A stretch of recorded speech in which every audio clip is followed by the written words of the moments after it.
Meeting back to order. Thanks everyone for your patience. We apologize for the delay. We just needed everyone to get fueled up and back to work because we've got a long night ahead. I know several council members will be with us on Zoom. So we'll be taking all of our votes verbally. And if other colleagues who are here would like to leave and go home, be on Zoom, there will be no penalty for that, but I will hate you for the rest of my life. So, all right, let's go back to the council for comments. And thank you, Councilmember Foley. Thank you. First, I want to thank all of the members of the public who spoke on this important issue. And I really want to thank a list of people before I get into thanking my council colleagues. There's been a lot of work on this flavored tobacco ban from various coalition partners, and I'd just like to give a shout out to them. And that includes some city staff. Rachel Roberts and Oscar Carrillo with PBCE, Vanessa Marvin and Carol Baker, who are co-chairs of the Tobacco Free Coalition for Santa Clara County, Bob Nunez with the NAACP, Ken Yeager with Baymac Community Foundation, Lindsay Freitas with the Campaign for Tobacco Free Kids, Kathleen King with Healthier Kids Foundation, and I'd also like to thank Leslie Gardino and Kathy Duong for helping us get to where we are today. You know, I'm really, I also want to thank Councilmember Carrasco, who is on the Zoom call, I know, because she actually started the discussion around flavored tobacco bans. I came in a couple of years later, and then we worked together to bring what you have before you today. I also want to thank the mayor, the vice mayor, and Councilmember Cohen for co-authoring the memo with me that you see before you. And I am glad that this is at last the time that we are going to hear the flavored tobacco ban, that there are no more delays, that Big Tobacco hasn't gotten another extension, that we're going to make a decision today, and I'm hoping that we're going to get a unanimous vote. Cotton candy, fruit punch, saltwater taffy, gummy bear, bubble gum, menthol. These are flavors that should be candies and not cigarettes. These are the things that are killing our kids. They're attracting our children to become addicted as early as middle school. Big Tobacco has intentionally targeted our kids with these flavors to create lifelong nicotine addicts. And they've been successful. I am a 14-year school board member, retired 14-year school board member, but that doesn't mean my passion and interest in protecting our children has waned. It hasn't. It's grown stronger every day. I'm also a mother, so everything I do and think about is for the protection of our children. A couple of years ago, when I was a brand new city council member, I spoke to a group of teenagers at Annie Blank's middle college class at West Valley College. Middle college is high school kids who go to college for high school. And I had a conversation with them about vaping. Vaping was very much on the minds of teachers, administrators, and as a former school board member, it was on my mind too. So I asked the kids about it, and they were very much engaged on the issue and shared with me how they had access to vape. They all, no one in this particular class admitted to actually smoking. They said they had friends who did. Whether that's accurate or not, I believe them, I trust them, they're our kids. But they told us really remarkable stories about how easy it was to get access to the vape cigarettes, how small they are. They fit, some of them that Jewel created are the size of a flash drive. They fit in the palm of your hand. They talked about situations where kids would be in the middle of a classroom. This is, of course, pre-pandemic. Middle of a classroom, kid's got a flash drive in his hand. Teacher walks right by him. The kid lifts up takes a hit from the vape and the teacher is none the wiser for it because there's no smoke. There's no traditional tobacco smell. All the teacher's going to smell is something like cotton candy. And the teacher may think, oh, what is that? Well, now they know. They know it's actually tobacco, and it's deadly for our kids. The other thing to keep in mind is those cartridges that are used are more highly addictive than a regular cigarette. It is my passion for that brought this issue to my attention and my desire to ban flavored tobacco. We're focusing our attention on flavored tobacco products, and yes, that includes menthol. These products are popular amongst our kids, and they're killing our kids. 4 out of 5 kids started smoking by age 18 and started with flavored tobacco. This ordinance, combined with federal legislation that aims to prevent flavored tobacco from falling into the hands of our children by mail, will help us achieve the goal and reduce the amount of deaths and lifelong children who are addicted to nicotine. The memo that we put forward and that of my council colleagues signed on to allows us to track this ordinance progress and to see where we may need to retool it. I know that based on the comments that I've heard from the advocates here and from those in the call, that this ordinance isn't perfect. But the goal is to get it passed, take a look at it, and bring back what we need to in a year. That's why we've included an opportunity for the Committee Neighborhood Services and Education to review the policy in 12 months, after implementation, and see if there's anywhere we need to retool it. Because frankly, big tobacco is not going to stop with this. They will figure out some other distribution system, some other way to reach our kids, and we have to be prepared for that and be prepared to act quickly and not have it take 5, 10 years, because every day another child becomes addicted, every day we lose a life.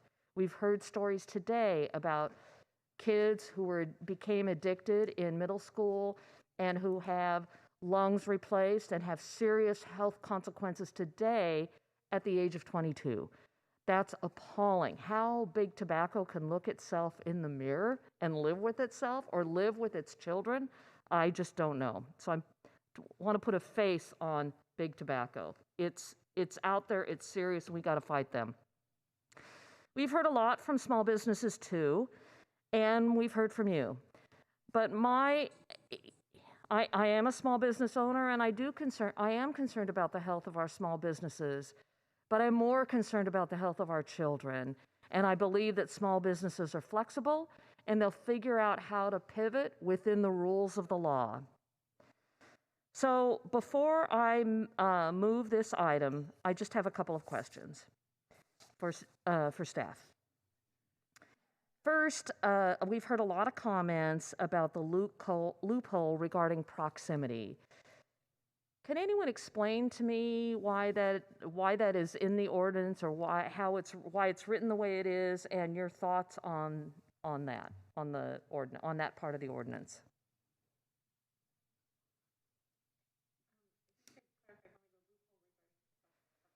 I'm sorry, the transfer of the license, the sale of the license. I'm sorry, I wasn't clear about that.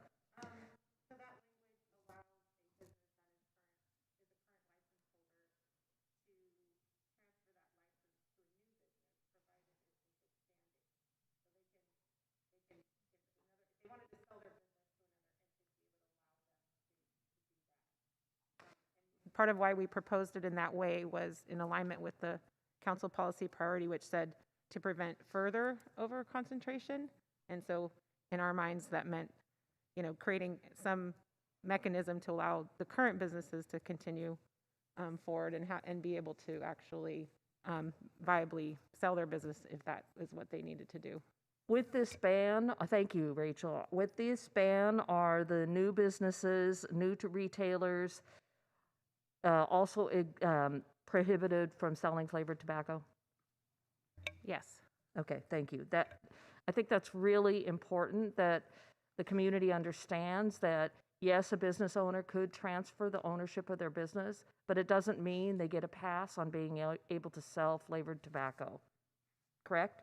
That's correct. Okay. The other thing I wanted to make clear is that a couple of people called in who are smokers, and they felt that we were penalizing them. This enforcement is not directed at the user, correct? It's focused on the retailer. Yes, so we have an actual section in the proposed ordinance that speaks to that specifically to clarify that it's the retail business that's being held accountable, not an individual. Great, thank you. And then the ordinance also includes an increase in the legal age from 18 to 21. Is that correct? That's correct. Okay, great. So with that, I am going to move the staff recommendation and the memo that has been co-authored by the mayor, vice mayor, Councilmember Carrasco, and Councilmember Cohen. Second. Thank you. And I would ask that my fellow council colleagues to say no to big tobacco and say yes to saving our kids' lives. Thank you. Thank you. Councilmember Cohen. Yes, thank you. First, I want to thank all the folks who came out and spoke tonight, this afternoon and tonight on this important issue and have worked so hard for so many years on this topic. It's really important that we do this for our kids, for our future. I want to thank my colleagues, particularly Councilmembers Carrasco and Foley, who've worked on this a lot longer than I have. Haven't been on the council as long, so haven't been involved in this as long as the two of them, who have been fighting for this issue for a while. I following up on some comments that Councilmember Foley made, as a school board member, I did experience the effects of tobacco use amongst children, and I made these comments yesterday. It was shocking to me that one of the programs that was in place for parents of entering sixth graders at middle schools was a lesson for parents on how to recognize vape devices for your children. It never even occurred to me as a parent that it was something that was affecting kids at that young of an age, but we teach our sixth grade parents what to be on the lookout for, how to search their kids' backpacks, how to find these devices, how not to be fooled by things that look like the thumb drives and other small devices, because even in middle school, kids are using these devices. And so I saw that as a school board member before my kids were in middle school, and then as a parent of middle school students. And then at the high school level, as a board member touring the high schools, talking to the principals about the precautions they were putting in place, and the kinds of devices they were putting in the bathrooms in order to be able to tell if devices were being used in the bathrooms because of the epidemic of in the East Side High School District of students who were smoking and vaping in bathrooms, and how they were trying to stem that. So I know how much of a problem this is, and it was a very important issue to me, and something that we needed to address. As I mentioned yesterday, it's not something that can be addressed just by schools and just by parents, but something that the city has to partner with all of them to help address. Even the 3-month delay that we ended up doing from June to now concerned me, because every month there are more kids who are trying these devices, who are trying smoking, and any extra kids getting addicted obviously is a problem. And so, I was disappointed by the delay, but I'm glad we've gotten to it now, and I'm happy that we're taking this action. I don't think I need to say a lot more about some of the things in the action. Councilmember Foley did a good job of summarizing. I do want to point out that one of the things that was important to me was trying to limit sales of tobacco near schools, and I know that was something that was important to a lot of the advocates who spoke today. Given the conversations that have been going on this summer, and with business owners and with the city and with other council members, it was clear that we weren't quite ready to go all the way of shutting down existing businesses or taking away that source of those businesses' revenue, other than taking away the sale of flavored tobacco products. So we added to the memo that's being voted on today an item that will ask for reports back to the NSE committee to evaluate after a year how this is being, how businesses near schools are affecting students in school areas. So we will be continuing to evaluate. I should look up the exact language we had in there. But we will be analyzing the ordinance effect on tobacco retail licenses that are within 1,000 feet of youth-sensitive receptors. So the idea is that we will be paying particular attention as we bring this back to the NSE committee, how those particular businesses are being monitored and whether they are being effective in preventing students from buying, and also how whether students' access has been reduced, whether students are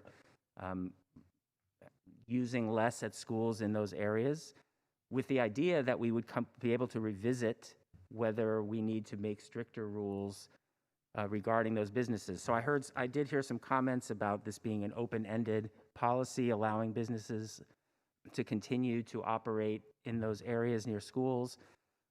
It's not my intent to keep it open-ended forever if, in fact, this policy doesn't work as intended. The idea is that we could come back in the future and say, hey, this isn't good enough, and perhaps we do need to do something more. Maybe we do need to change the transferability and make it harder for businesses to continue to operate going forward near schools and sell tobacco near schools. Maybe we do need to put in place some stricter rules. But for now, we think that starting with this flavored tobacco ban and not allowing any new businesses to open within certain proximity is a good starting point. So that's what we've put into this proposal, with the hope that we'll be able to make a significant improvement and prevent a large number of students, and hopefully all students, from having access to tobacco, and will make a significant improvement in health outcomes. So I'm excited that we'll be taking this action tonight, and look forward to unanimous support of my colleagues. Thank you. Councilmember Jimenez? Yeah, thank you, Mayor. I wanted to just say thank you to the council members who brought this forward. Really appreciate it. We're not in the Brown Act, so everyone knows that we weren't able to discuss some of this, but I appreciate the memo. I'm going to be supporting it. I also want to say thank you to all the folks that came out that were online sharing their experiences or thoughts. I don't have any questions, but I did want to share a very quick story. I don't often do this, but I thought this was very appropriate for the topic. So I have a daughter who's about 20 years old. She's in junior college. But when she was about 11 years old, and by the way, I don't smoke, had maybe 2 cigarettes my whole life ever just to try the damn thing out just a long time ago. So my daughter is not used to seeing anyone in the house smoke. But when she was 11, a buddy of mine came over. He had a cigar. He asked me if I would partake, and I started to. And then my daughter again, she was 11, she looks at me and she starts crying, saying, what are you doing? I don't want you to die. and so suffice it to say, I stopped. I obviously put it out, put it down. No one in our house smokes. But if you fast forward to now, she's 20 years old. And when she was a senior in high school, again, just a few years ago, she borrowed my car one day and brought it back. I was leaving to go to the store and jumped in my car, and I found this weird contraption in my car. And, you're talking about, Councilmember Cohen's talking about some of the training for the parents to figure out what the hell these things look like, right? And so I found something in red. It said banana ice. And I was thinking, what the hell is this? Banana ice. It sounded interesting. I was like, I thought maybe I'd try it. It sounds fascinating, cool, and, whatever. But I sense it was obviously tied to tobacco. Certainly brought it to her attention, and she denied everything. To this day, she doesn't admit that it was hers, but I'm certain it was hers. But the broader impact for me was this. is that this was in a family where no one smokes. The children in those type of families, and in this case, my child, was susceptible to the tobacco industry marketing. And then I know some of the callers chimed in on the fact that, there's a choice that needs to be had and things of that nature. But to me, especially with children, right, you marry that persistent marketing with the peer pressure, and really it gives us the results we have. And to me, there isn't much choice in that. And so that's why I very much appreciate everything you guys have put forward in the memo. Totally, completely support it, and I think it's something we need to do. So thank you. Thank you, Councilmember. First, thanks to all the members of the community who've been so strongly advocating for this so persistently. Appreciate what you're doing. And as we know, that's the only way change happens, is when individuals get together and decide to push. And this is very impressive to see how effective this community has been in pushing for these changes. I also want to thank Councilmember Foley and Councilmember Carrasco for their leadership and pushing ahead with this. I wanted to ask a question or two about hookahs. Should we expect that if we're exempting hookah, then we may see some replacement of demand? That is, that some folks will be pushed. I know there are age limits in terms of getting into hookah establishments, but I was a kid once, and I know how you get around age limits. So should we be concerned that we're just driving folks to a new form of tobacco? So information we've learned from county public health is that with these types of ordinances, there's always some risk involved where the industry will come up with something new in order to still, procure the sales that they've enjoyed for so many years. So I would say that is a real possibility, but it's not limited to just hookah. Could factor into other things as well. Okay, and I certainly saw the explanation that was offered in the staff memo. How soon, I guess, how are we going to know? Is there any data points we can be looking towards, so 6 to 12 months from now we can come back and say, hey, you know what, we're just moving the problem? We can certainly work with the county to look and see if we can track some of that data. I'm not sure how readily available that data is. I will say, however, though, the hookah businesses were previously exempt from the TRL ordinance, and now they will be required to obtain a license and will be part of our enforcement and part of our program and part of the decoy program. So they will have an added layer of oversight that wasn't there previously. Okay. And in terms of their revenue, I know we can track sales tax revenue, though probably not to individual businesses. Is that right, Chris? That's a good question, Mayor. I'd have to go back and look at it as to whether or not they throw off sales tax. Yeah. Yeah. So possibly if it's traditional sales tax, we can work with a consultant to break that out and understand if there's a significant increase in revenue associated with it. Okay. I appreciate that each of these products has its own unique means of trying to get people hooked. I look forward to continuing this conversation because I am concerned about that issue. I know Councilmember Carrasco has had her hand up, though, and I think I neglected to call on her some time ago. So, Councilmember Carrasco?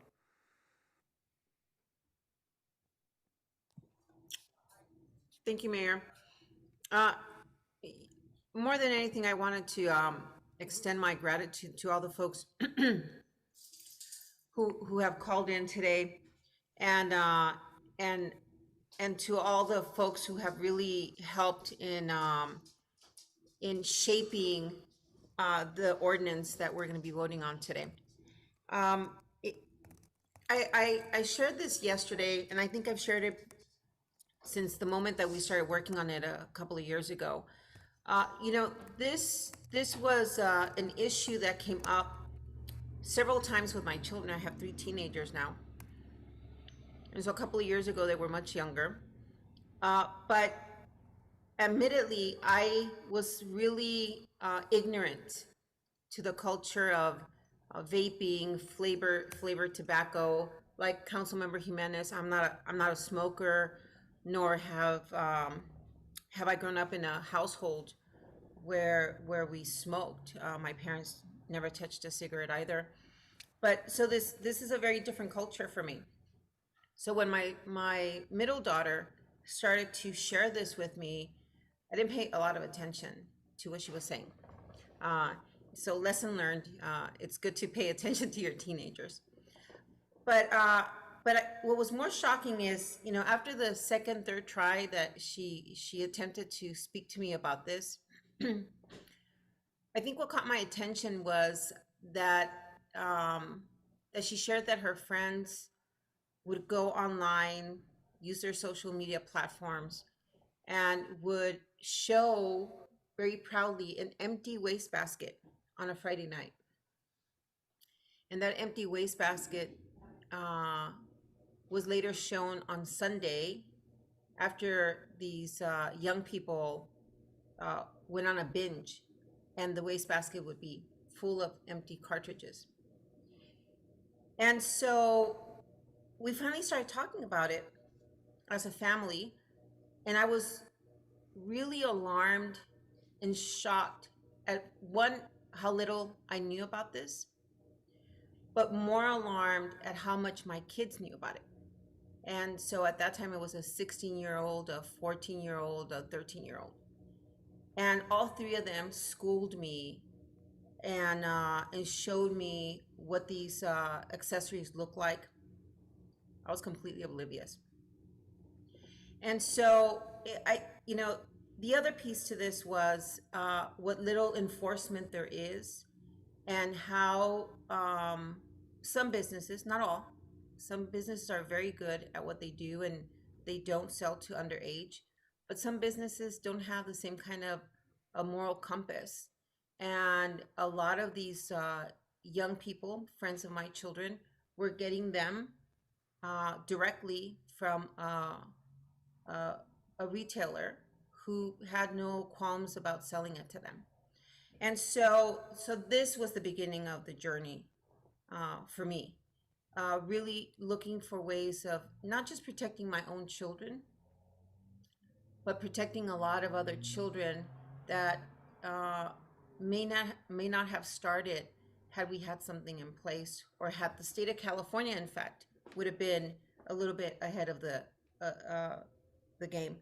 So I'm very grateful in terms of all of the support that we're getting, and very grateful for Councilmember Foley's leadership on this as well, and of course all the co-authors of today's memo.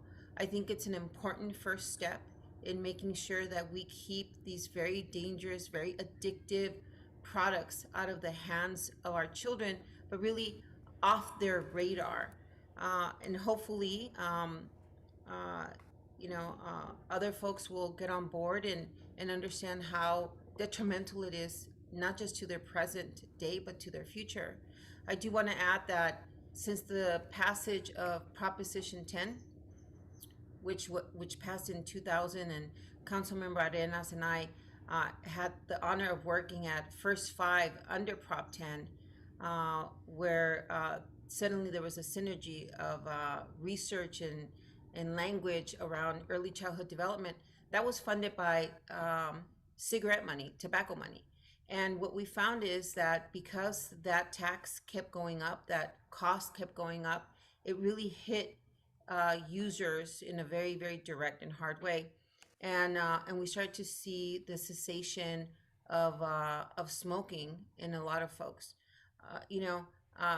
Teens sometimes can't think through those consequences, whether it's to their pocketbook or to their health.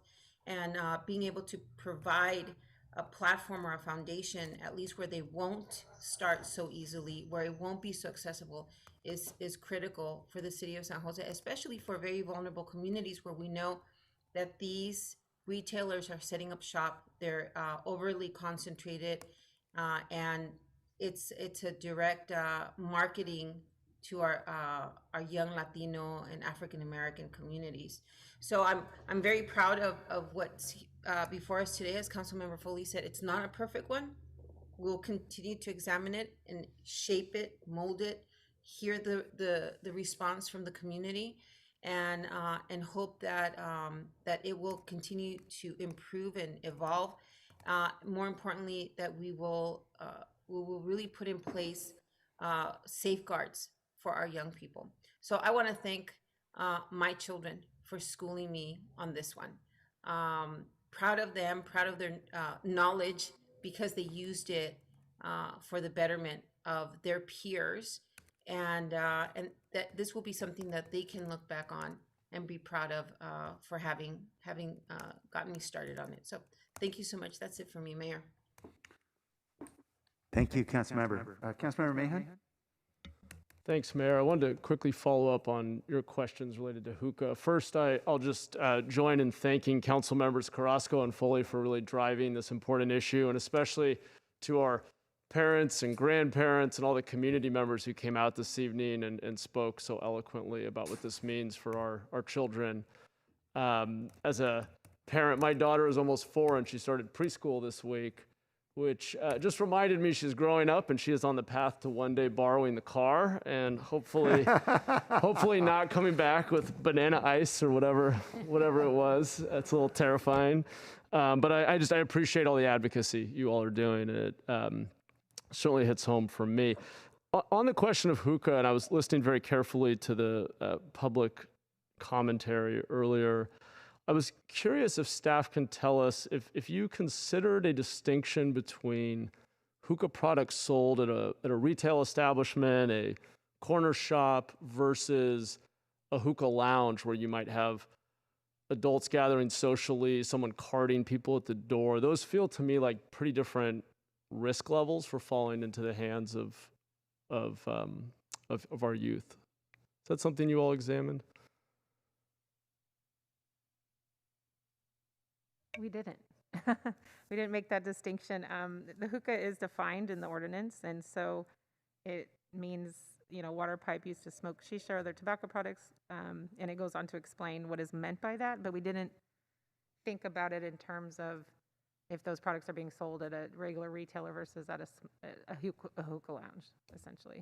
I was just trying to think about the risk of underage use and kind of those exposure levels. I'll say in full disclosure, my wife is half Egyptian, so I have smoked hookah socially with other adults and had a pretty good time. While it's not healthy, certainly I feel like that's a very different social, cultural use case than simply buying something labeled as a hookah product in a retail establishment that then could very easily get handed off to a child. So it might be fruitful to think about that distinction. Is that something we could maybe talk about when you come back with an update? Absolutely. Okay, thank you. Thank you. Any other questions or comments? Okay, let's vote then on Councilmember. Oh, I'm sorry. Forgive me. I should be looking on the Zoom. I think I heard a voice. Was it Councilmember Esparza? Yes. It was. Yeah, thank you. I'll be quick because I don't want to get in the way of this vote. I just wanted to thank my colleagues and a big shout out to council members Pam Foley and Magdalena Carrasco for their leadership on this. It's been an interesting experience since this first came forward a couple of years ago, at least while I was on the council, and just being sort of inundated by some of the lobbying requests that I'm sure we have all heard from that are not necessarily from this community. And so I really, really want to thank all the folks that from our neighborhoods, from our schools, from our local organizations that have organized, that have advocated, that have reached out to us, that have shared their stories. you made this happen along with Councilmembers Foley and Carrasco, but it was your energy that kept this going, and it was amazing to witness, amazing to see. And so I just really want to thank, in particular, our youth for their leadership and sharing some of their heartbreaking stories, actually, and working so hard to make a brighter future. That's it for me. Thank you. Thank you. And Councilmember Esparza, it looks like you have a ferocious animal behind you, behind your head, so take care of yourself. Happy Hollow. Yes. All right. All right, any further questions? Not, let's vote. Jimenez? Oh, Peralez? sorry, Mayor, I had my hand up too. I don't know if you saw that. Oh, Apologies. I'm sorry, Councilmember Perales. And I'll be brief too. I'll definitely be supporting this. Just want to also echo the appreciation of my colleagues and the work that they've put in on this item. And I too have seen the impacts that are facing our children right now. And specifically, like some of the comments mentioned, I saw it happen with my niece. We're also a family of non-smokers, and my sister included. And you know, the vape culture was very, very vibrant in her high school, and it was something that was unbeknownst to anybody in the family. And really, that was our first, I think, rude awakening to that culture. So I appreciate the work of my colleagues, and I will be supporting this. Thanks. All right, thank you. All right, did I miss anyone else? I don't think so.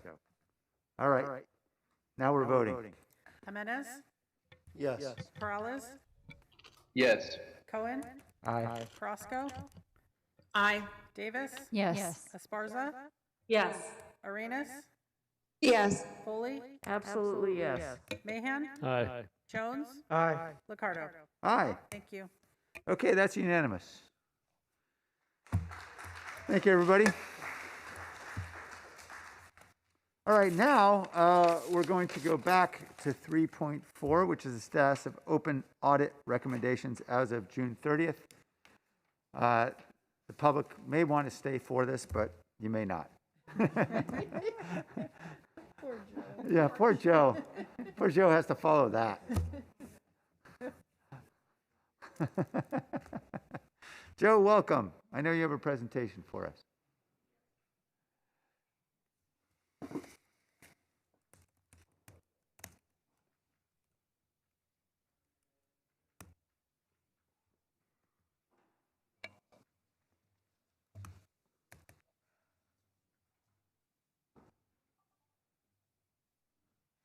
So good afternoon, or good evening, sorry.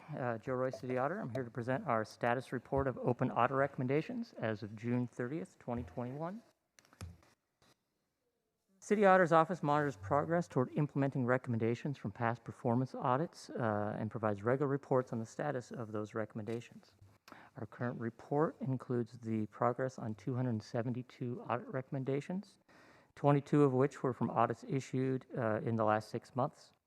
Since our last update, 45 audit recommendations were implemented or closed, and currently another 174 have been partly implemented or closed. Over the past 10 years, the City Auditor's Office has made more than 800 recommendations to improve or enhance city services. And of those recommendations, 72% have been implemented or closed. 52% made in the past 5 years have been implemented or closed. To give a sense of the breadth of the work that's been done to implement past recommendations, we wanted to highlight a few. The Police Department has implemented several recommendations from our 2012 audit of the Secondary Employment Unit, including updating its e-resource software and finalizing the unit's procedures manual to better manage the program and coordinate assignments. The Fire Department has implemented several recommendations from our 2020 Fire Development Services audit, including hiring a permit specialist to review application packages upon intake, using mobile devices for inspections in the field, piloting a training program and incorporating checklists and procedures to ensure consistency in service delivery. The Office of Retirement Services has updated its website to be more user-friendly, which will allow members to more easily find information about the retirement plans and the Office's services. PRNS, or Parks, Recreation, Neighborhood Services, has made progress on recommendations related to the Neighborhood Center Partner Program, which is formerly the Community Center Reuse Program. Earlier this year, PRNS conducted an RFQ and is currently in negotiations with 16 organizations to provide services at city facilities. The program has a new contract template with the simplified reporting guidelines for providers, and PRNS has created new monitoring procedures to ensure residents are receiving agreed-upon services.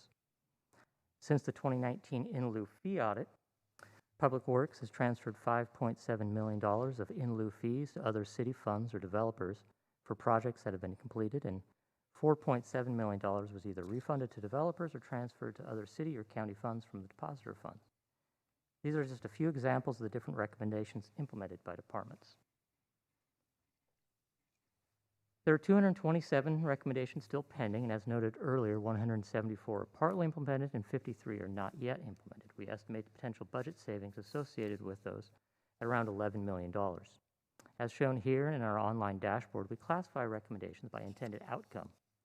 Examples of recommendations that fit within the different categories include, in the area of operational efficiency, an example from a recent audit is our recommendation to implement a database platform to better manage the city's real estate assets. These also include business process automation recommendations from different audits. In the area of transparency and accountability, examples here include developing reserve guidelines and policies for the development fee programs from our 2020 audit of the development fee work in progress reserves. These recommendations are often about the use and reporting of performance data. Improved service delivery, examples from recent audits include updating the police department duty manual, internal procedures, and resource cards to improve how the city connects survivors of domestic violence and sexual assault to its community advocate partners from our recent advocate referral audit, and improvements to park signage from our 2020 park maintenance audit. Lastly, for securing city assets, examples here from past audits include updating the city's P-card policy, better inventorying of city assets, and similar types of recommendations. In June of 2018, the City Council directed the City Manager to identify and prioritize work on 12 outstanding audit recommendations while continuing to make progress on addressing and working with the City Auditor to close out other open audit recommendations. I'll quickly run through the 12 current priority recommendations, 5 of which I'm happy to note were implemented or closed this period. The 3 in the area of potential budget savings include reducing police department comp time balances from our audit of police overtime in 2016. Unfortunately, the number of sworn employees with large comp time balances continues to increase, and the associated liability totaled $27 million as of July 1st, 2021. Obtaining more favorable contract terms from golf course operators.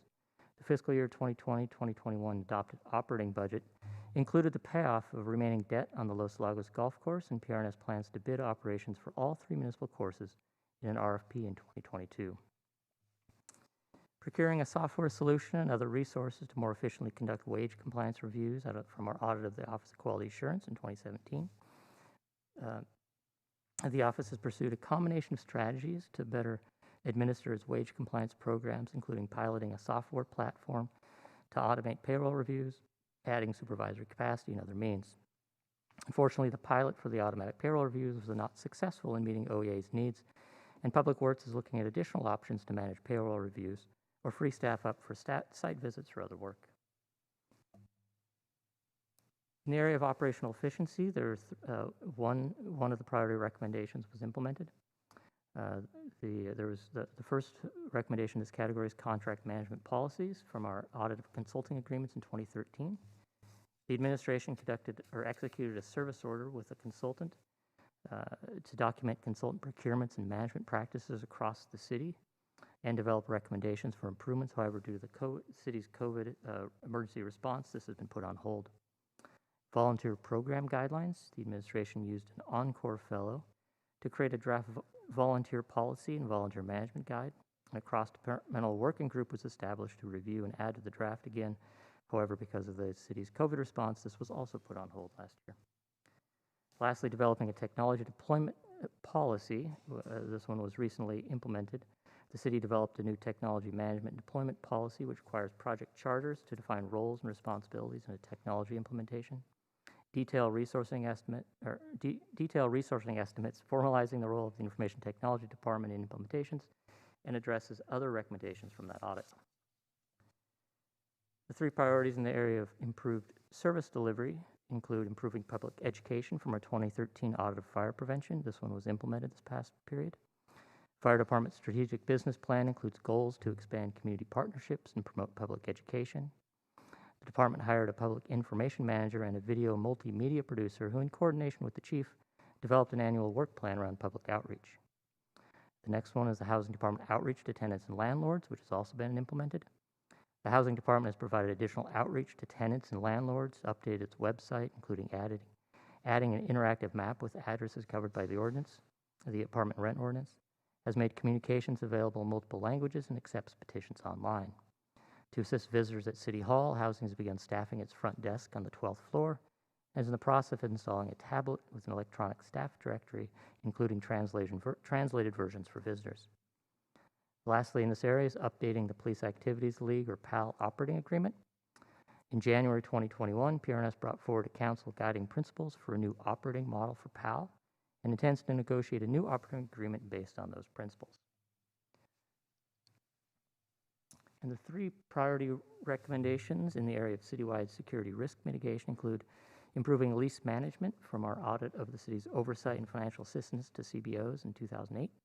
All current below-market leases are now up to date, and the department and the Real Estate Services Division within the Office of Economic Development is working with the Finance Department to procure property management software.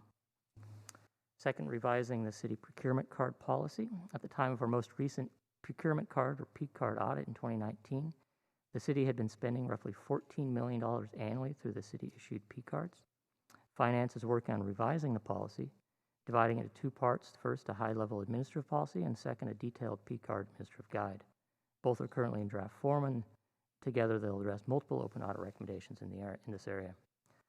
Lastly, developing a mobile device policy. This was recently implemented by the administration. They've developed a new mobile communications and device policy to address recommendations from our 2016 audit of mobile devices related to mobile device management, information security, and other risks. More information about all open audit recommendations is available in the appendices of our report and online in our interactive dashboards. The dashboards can be found on our website, as I noted. And with that, we'd like to thank all city departments for their efforts to implement audit recommendations and for their assistance in compiling this report. We'd be happy to answer any questions and then ask that you accept the report. Thank you, Joe.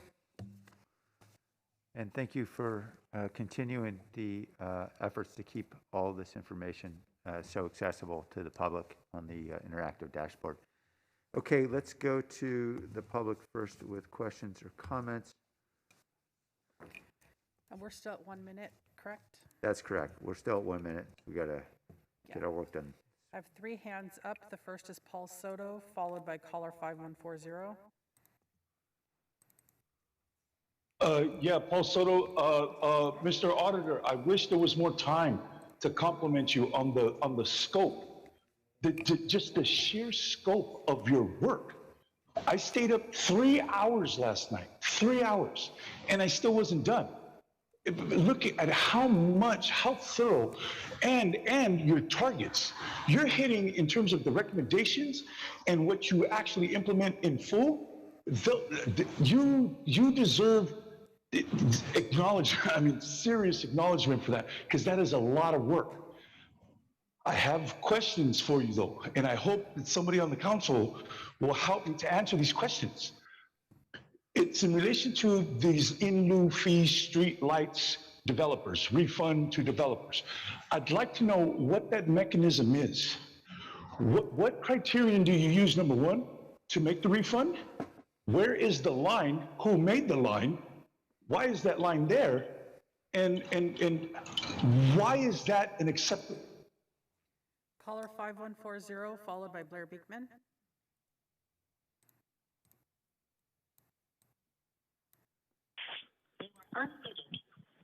I just want to know who audits the pot shops, the San Jose pot dealers. You know, they get these fees and taxes and everything. Who audits that, and where does that money go? And is it part of any kind of federal banking? Because there's no transparency with all this marijuana money, and I find it really weird how we had to be lectured about smoking for the last 5 hours. And this city is taking in millions of dollars in pot taxes, and nobody can tell me where it goes, how it's spent. I get the general fund answer. I wish one of you had the courage to give one of your snarky answers that you tend to give me and not others, which I do appreciate, regarding where the marijuana tax and fees go. Nobody knows. I think that that's a bit odd. You guys should post that in. Blair Beekman? Hi, Blair Beekman. Thanks for the words of Paul. Yeah, some really interesting work by our current city auditor. Thank you. It's really interesting the work you're doing with police overtime issues. Thank you. The city of Oakland has been working desperately on the issue for years, and it sounds like, you know, we're coming up with some good, nice solutions here in San Jose. Oakland needs some help with auditing and equity practices. Good luck to talk about exchange ideas between the two areas. And to quickly offer, you know, we're coming into such a new realm of subsidy use with housing issues. Good luck to responsible practices. I think if we work on our established good housing ideas at this time with good accounting practices, that can set a good course. How we can talk about more experimental ideas in housing in the next few years. Good luck how we can all work on that together in the coming. Back to council. All right, back to council. Move approval. You know, another hand went up, and I didn't catch it. Okay. Alma Goldchain. Yes, hi, city council members, and I was just listening for hours trying to understand where the money's going. I've been waiting for the open forum for later regarding 71 Vista Montana, but regarding audit issues, I think somebody should pay attention to where the money is going to the 71 Vista Montana site, because it was, at first it was deemed a encampment. Now it's an RV site, but there's personal vehicles on the property. There's supposed to be 2 guards. We're only seeing 1. They park a car in front of the lot just to make it look like there's 2. So it seems like there's no real oversight on this lot, and you're just making the residents that live in the area deal with all the issues around this. And there seems to be no financial oversight, because I don't know who's getting the money that the city was paid for these homeless. Okay, now back to council. Okay, there is a motion. I don't see any. Councilmember Reyes?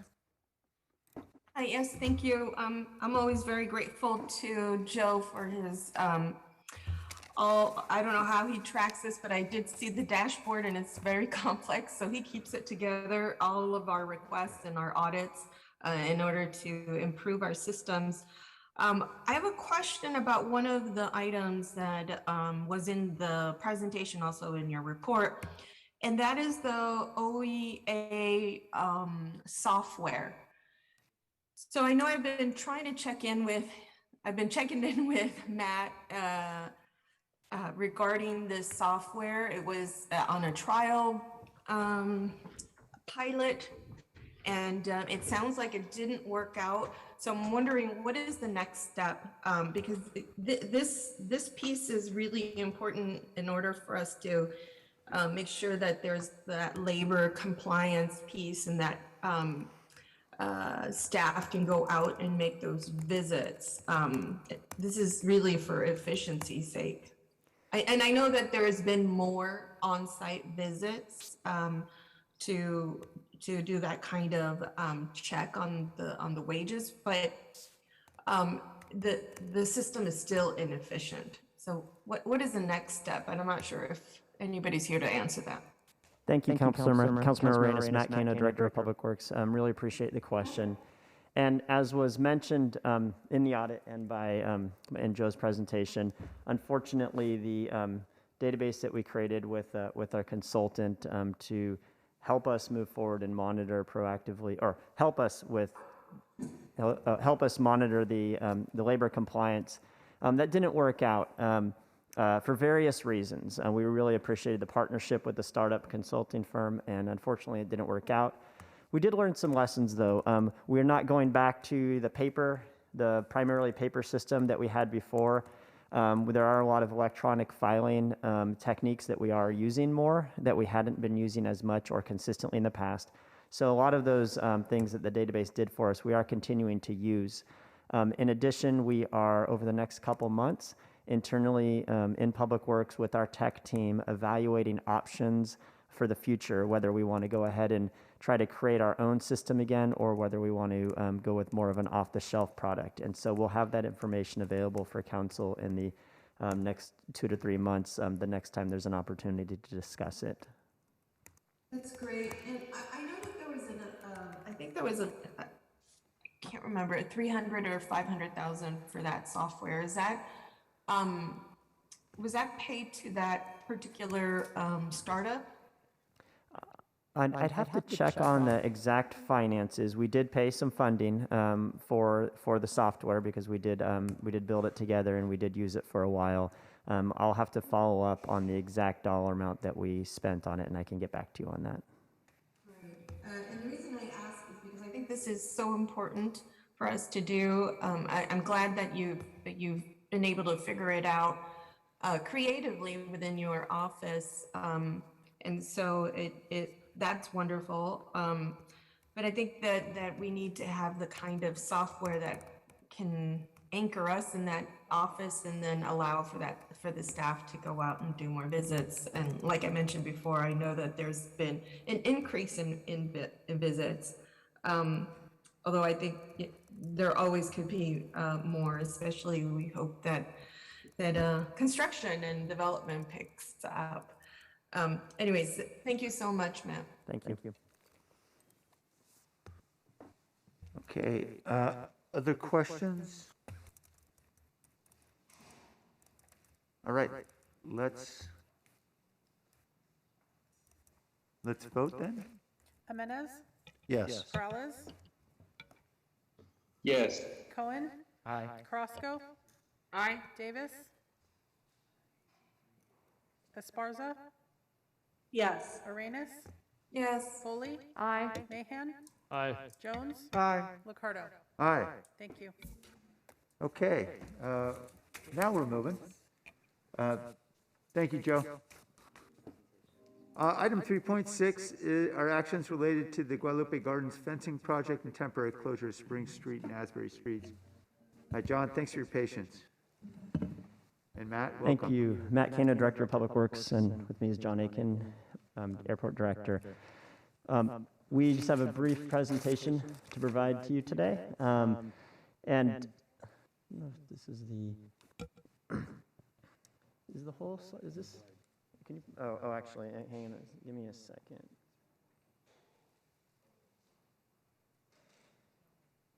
Let me walk through.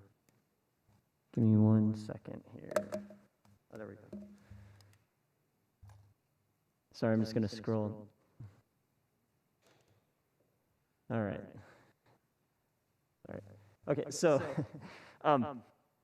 so the Guadalupe Gardens fencing project, this is the area south of the airport. And let me, just give us 1 second on the presentation, and then I will. All right, I'm going to use my.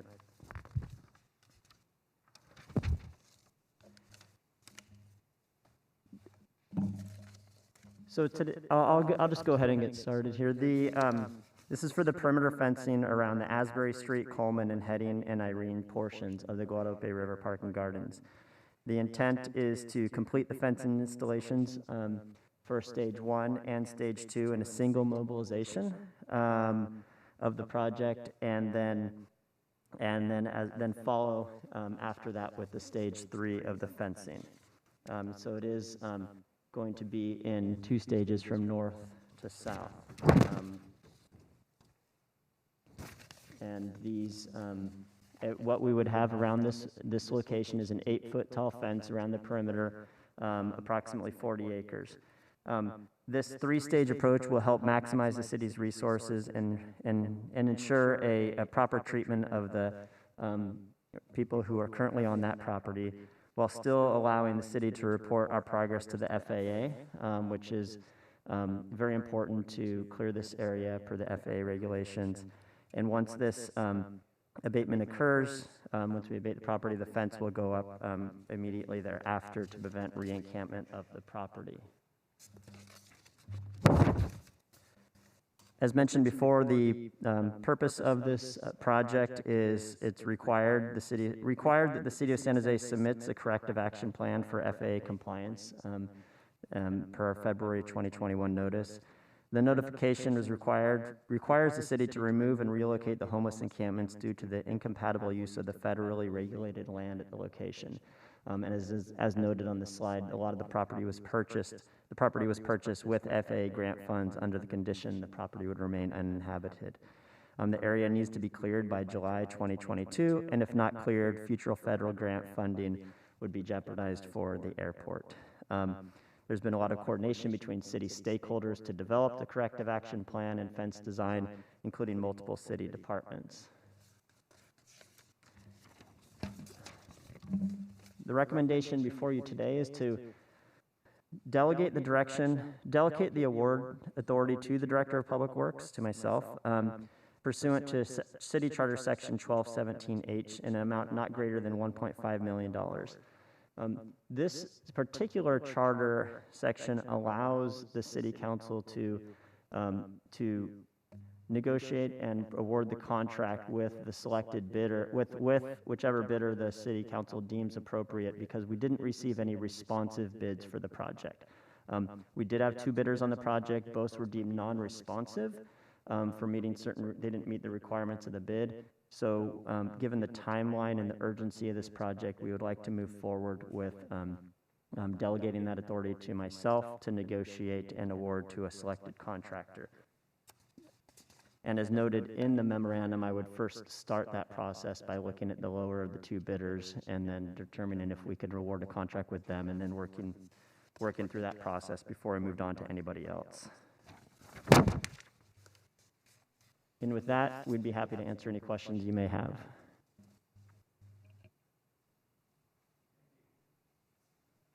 Thank you, Matt. Let's go to the public first, Tony. Paul Soto? Yes, also, Mayor, I'm requesting one more minute, an additional minute, due to the sensitivity and the complexity of the issue. May I? No, Mr. Soto, everyone's limited to the same time. That's fine, that's fine, I have to ask. Also, from Horseshoe, this issue here, it is a failure. It is a failure of your policies. From 2016, you never broke the threshold of 25% of ELI, VLI, and affordable housing. And that is by design, Mayor, by design. Why? Because you, Perales, and Carrasco signed that non-disclosure agreement with Google.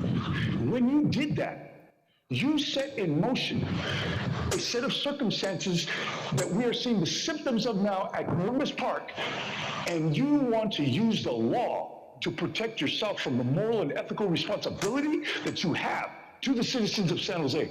My role as a citizen here is to check you every single step you make, to check you on it, and for you to accept accountability for the mess that you made.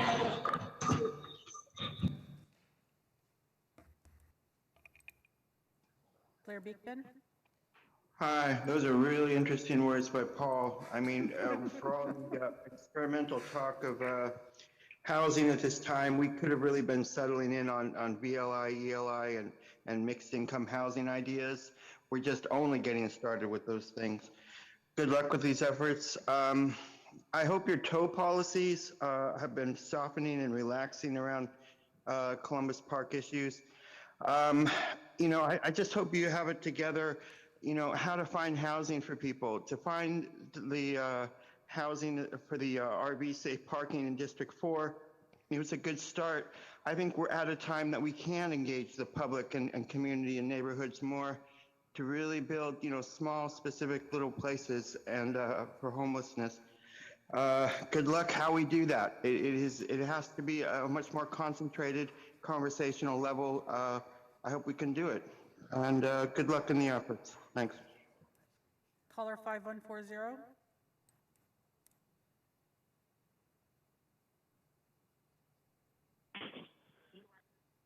First of all, the sound tonight is terrible. It's like you people are whispering. You don't want people to hear, maybe. I don't know.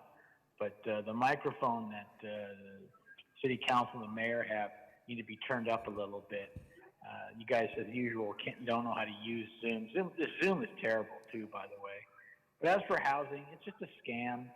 It's a money maker for the real estate people who basically are all on the city council. Just a real estate board. Run by a cadre of Karens, and these are gifts.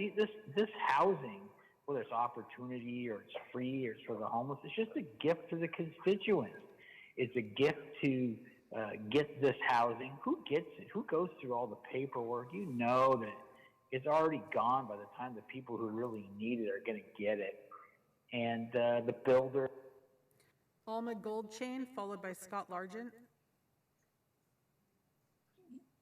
Yes, hello? Yes. I was just kind of piggybacking on what was said about the housing issue and how Councilmember David Cohen and Mayor Liccardo signed off on the lot at 71 Vista Montaigne as a solution. I'm sorry, that's not the subject, ma'am. Well, somebody brought up the subject about housing and... Yeah, we're not talking about that site. Scott Largent. Thank you. Good evening, everyone. Scott Largent. I am out here at Spring Street right now. We had another fire this evening. There's a lot of fires that go on out here. Very sad that the people out here were not provided any type of options. There are no safe parking programs that any of these motorhomes can go to. And we kept calling the different shelters rather than going through the county line, and they were maxed out. I'm curious if the public understands a case, Martin versus Boise. I would like you guys to start researching this, and I'm basically reaching out to the public. We need to figure out a different plan right now to stop the city from what they're doing.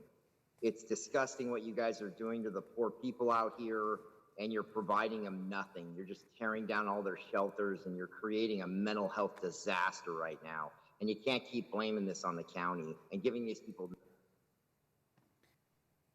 Roland. Good evening, Mayor and Council. This is Roland, and I can hear the speakers, but I cannot hear Tony. I have a very quick question to the Mayor. Is why these two bids were deemed non-responsive? And if the answer is in the packet, I apologize. Thank you. Back to Council. Thank you, Tony. Coming back to council, John, appreciate conversation we had last night, and I saw your response this morning. I appreciate you reaching out to the FAA to explore further.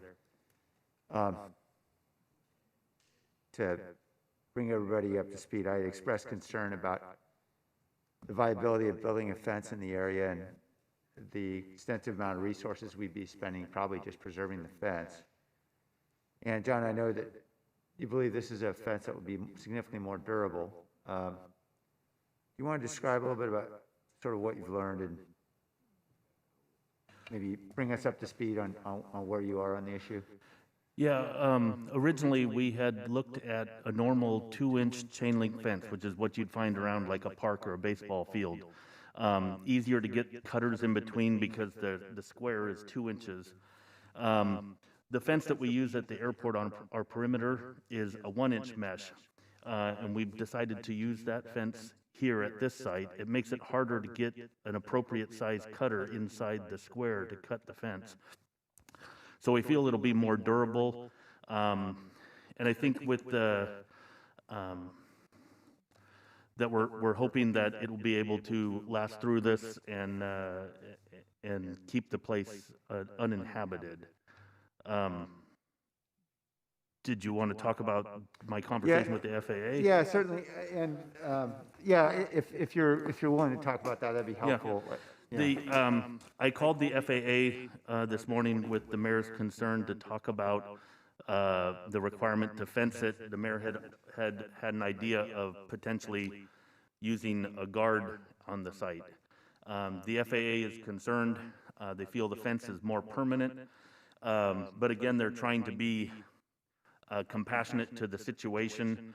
They're willing to work with us to fence the first 2 sections, and that was my suggestion because I know there are businesses on Coleman that have been impacted by the encampments, and so we would fence that area, and then the final area we'd leave open, use K-rail as a deterrent to keep the RVs and cars from coming in, and then I would have staff drive the area once or twice a day to see if people are re-encamping. If we mow it, if we keep it like that, we should be able to see from the roadway that people are re-encamping.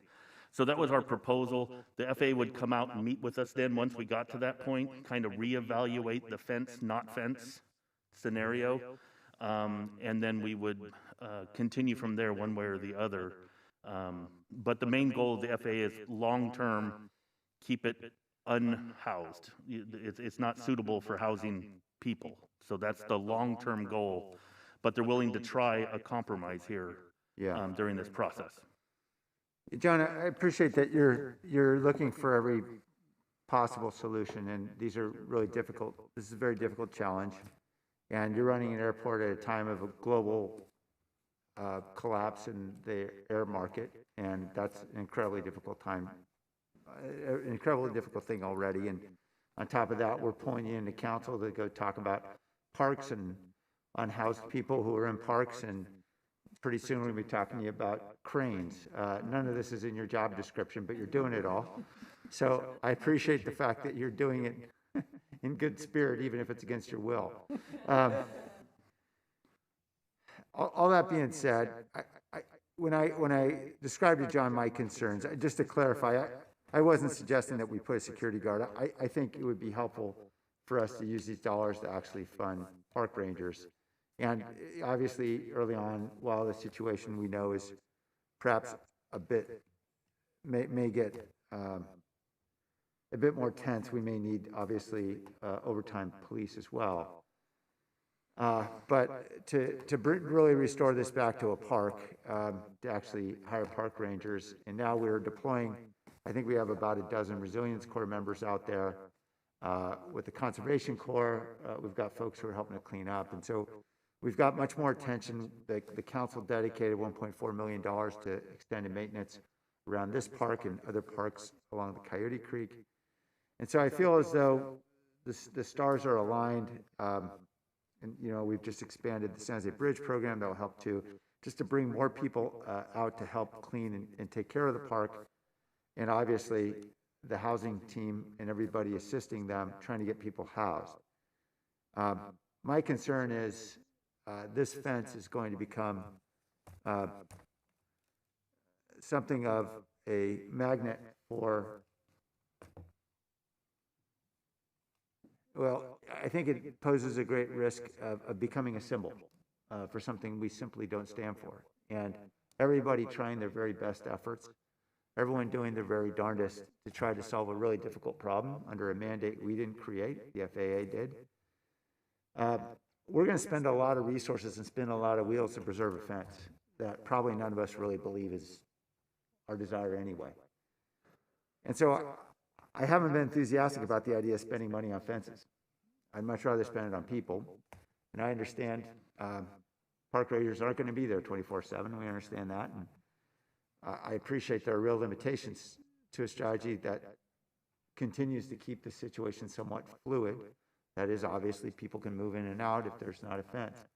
I just can't help but believe that despite our very best efforts and the best construction techniques, this fence is not going to last very long.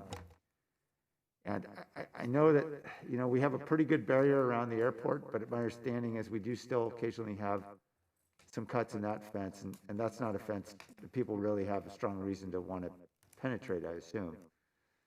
Most of them are on the part of the fence that aren't reinforced, but it's not reinforced. We do have people that go over it. Yeah. So in any event, that's my significant concern. You know, I don't blame anybody on this one. We're all just trying our best. I'm just not crazy about the idea of investing $1.5 million on the fence. I'd like to see it go toward a different strategy. I know this is in Councilmember Peralez's district, so I want to defer to him first, and I'll come right back to the other council members present. Councilmember Peralez? Yeah, thank you, Mayor. And in line with those questions, John, what did you hear from the FAA? It sounds like you heard that they're willing to be okay with some fence, and then the third section not fence, but did you inquire with them about no fence at all and taking other measures to try to keep, you know, people from coming back and camping? The FAA was fairly strong against having no fence. They felt that left too much acreage for patrols and rangers to keep control of. And honestly, my first concern is the area by Coleman also has businesses that are trying to survive in a tough time. And that's why when I made the suggestion, I focused on let's try and protect them with a fence, let the other part go open, try this, does it work, does it not work, you know, spend 6 months evaluating, but really give the businesses along Coleman an opportunity to get back into business and not have the disruption that they have right now. And Councilmember, I know you've been out there with your staff and with my staff, and that there is a need to help preserve those businesses. But the FAA was fairly strong that they would go with a compromise, but didn't like an idea of a human covering 40 acres of property. So. And what would that opportunity look like?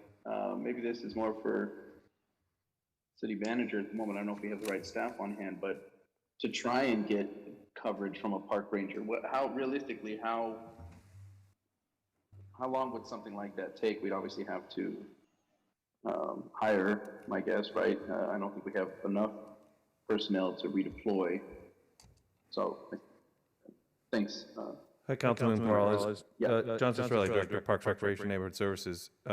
In the budget message that you all passed for this year, there was direction to accelerate the hiring of 4 park rangers, and then once hired, assign 2 to this area. The reality is the timeline for that, much like police officers, our park rangers are peace officers, even though they're unarmed, but it still takes about a year to get them on the field. So in reality, we're not going to have park ranger presence there probably till the midpoint or the latter part of the summer of next year in 2022. So there aren't other park ranger resources to put there unless we want to start leaving places like Alum Rock Park, which is in desperate need of ranger support, or places like Kelly Park or the Action Sports Park over in Lake Cunningham, unless we're going to leave them without rangers and redirect those resources, which isn't something we're recommending to do at this time. Yeah, agreed. I wouldn't recommend that either at the moment. What would be the alternative if we wouldn't have rangers for a year, and if we wanted to go down a path to have more coverage of rangers? What would be the alternative? Would it be requesting overtime from police officers, or would it be some other form? And then I guess maybe John, if you wanted to answer, and then I'll kick it over to the mayor to see what his thoughts were.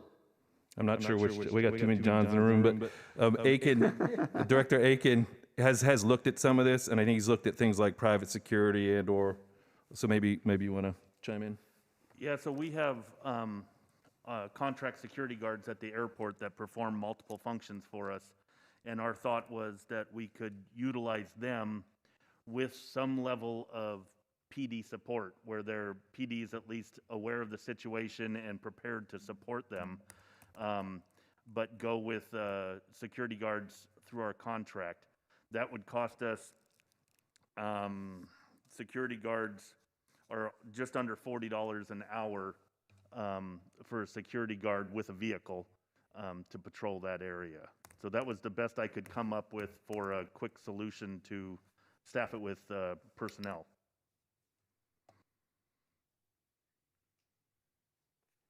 And is there anybody from the police department that can kind of speak to what the opportunity might look like, or John Aiken, if you had any conversations with them? No, I did not get that far, and I don't believe the police are in the facility. So my guess is it wouldn't be a full officer. It would be more like a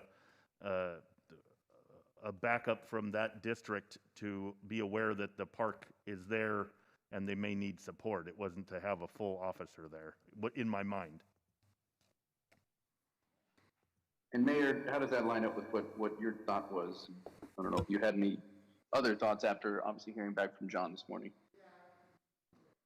I understand our options are limited. I'm guessing it would obviously require an officer on secondary, so you could actually have officers assigned in the short run. In the longer run, we clearly have a challenge in building out this pipeline for park rangers. I know there's been some discussion in the past, and John, you can feel free to tell us this is unrealistic, but John Ciccarelli, but I think we've been hoping that perhaps there could be a junior rangers program of some kind that could be created for folks who are in the training phases and so forth, to try to see if we can expand the reach of the rangers, because we have so many vacancies already and training seems to take quite a while. Are there things that we can do where people can earn money while they're training, which is obviously something that happens in other departments? I'd like to see if we can be more creative than this.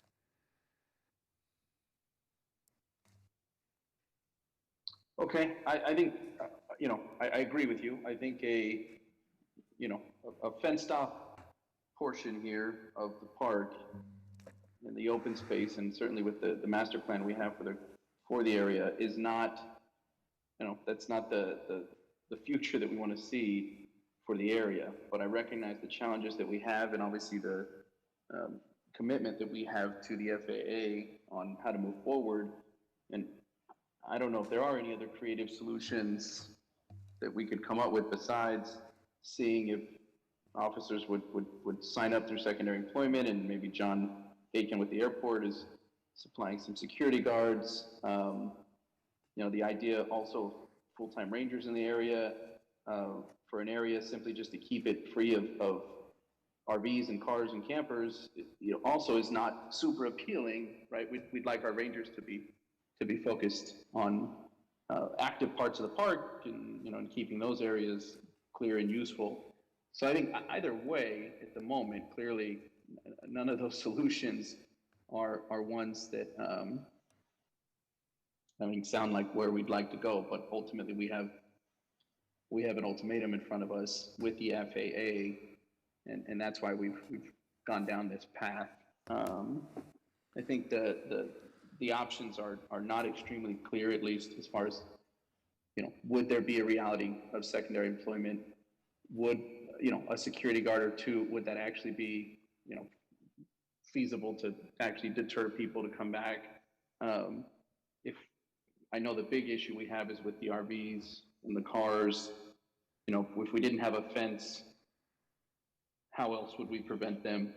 It sounds like maybe K-rail is what John Aiken was saying, for if we were to fence the first two sections and not the third, would we do K-rail? So would we do K-rail all around? And maybe I'll ask that of John Aiken. Would that be the thought? If we were to do no fencing, would you be thinking of doing some barrier like K-rail in areas where we're getting cars coming on? And Yeah. would that be just as expensive maybe to do K-rail all the way around? I don't even know what the cost of that would look like. Well, the airport has a certain amount of K-rail in stock. It would be a matter of getting it out there. The Conservancy has also put up a split rail fence in portions of that area, so I'd only have to connect split rail fence to split rail fence with a K-rail, so maybe that makes the K-rail go farther. Part of my thought was if we fenced the first couple portions and left the last portion open, the long-term plan is for the Conservancy to develop that portion of the park into native grasses, walking paths, things like that, that would also be a deterrent for the homeless if it was actively used as part of the park. Maybe that allows them to work on that 18 or 20 acres first and then move to the other. You know, maybe that's where we focus, is on that long-term plan of when can we get going on making it, you know, its final destiny, right? Because I think that's what we all want, is it to be its final vision of the park, is where we all want to be. We just don't have the project to do it now. Maybe that splits the project in half and allows the Conservancy to focus on getting funding for half of the park and do the other. Mayor, can I weigh in too and just add to what John is saying? Please. As we're developing, I haven't heard a recommendation yet from council tonight, but I wanted to just mention something, depending on what the recommendation is heading towards. Right now, for tonight, we have a couple options. One is to award the whole project as is, and the other option would be to go out to bid. One thing we're not able to do tonight is to just give me direction to award a portion of the project or award it in phases. Right. However, having said that, if the whole project if we are directed to award the whole project as is, the city administration does have the typical authority we have on all projects to make change orders as we go, and so there still would be flexibility there. If and Councilmember Perales, forgive me, I was just going to follow up on Matt's point. You know, I'd like to have an opportunity to make appeal to the FAA administrator. And, you know, it seems to me that we're being put in a position that's going to be very, very difficult. If the current position isn't difficult enough, I can imagine the amount of public scrutiny over the erection of a fence where people are currently living. So I would like to have an opportunity to be able to reach out to the FAA administrator and talk about options. I understand that the local District 9 folks are very clear about what they want. And I'd like to see if there are some options that we could explore relatively quickly, i.e. in the next week or two. I am perfectly fine using K-Rail because I understand you've got to keep vehicles out of there. My concern is, even if we were quote unquote successful with this fence, let's assume that the fence stayed, it is really just a recipe for pushing people to the outside of the fence, where the same number of people are going to be occupying other parts of this riparian corridor, and which is exactly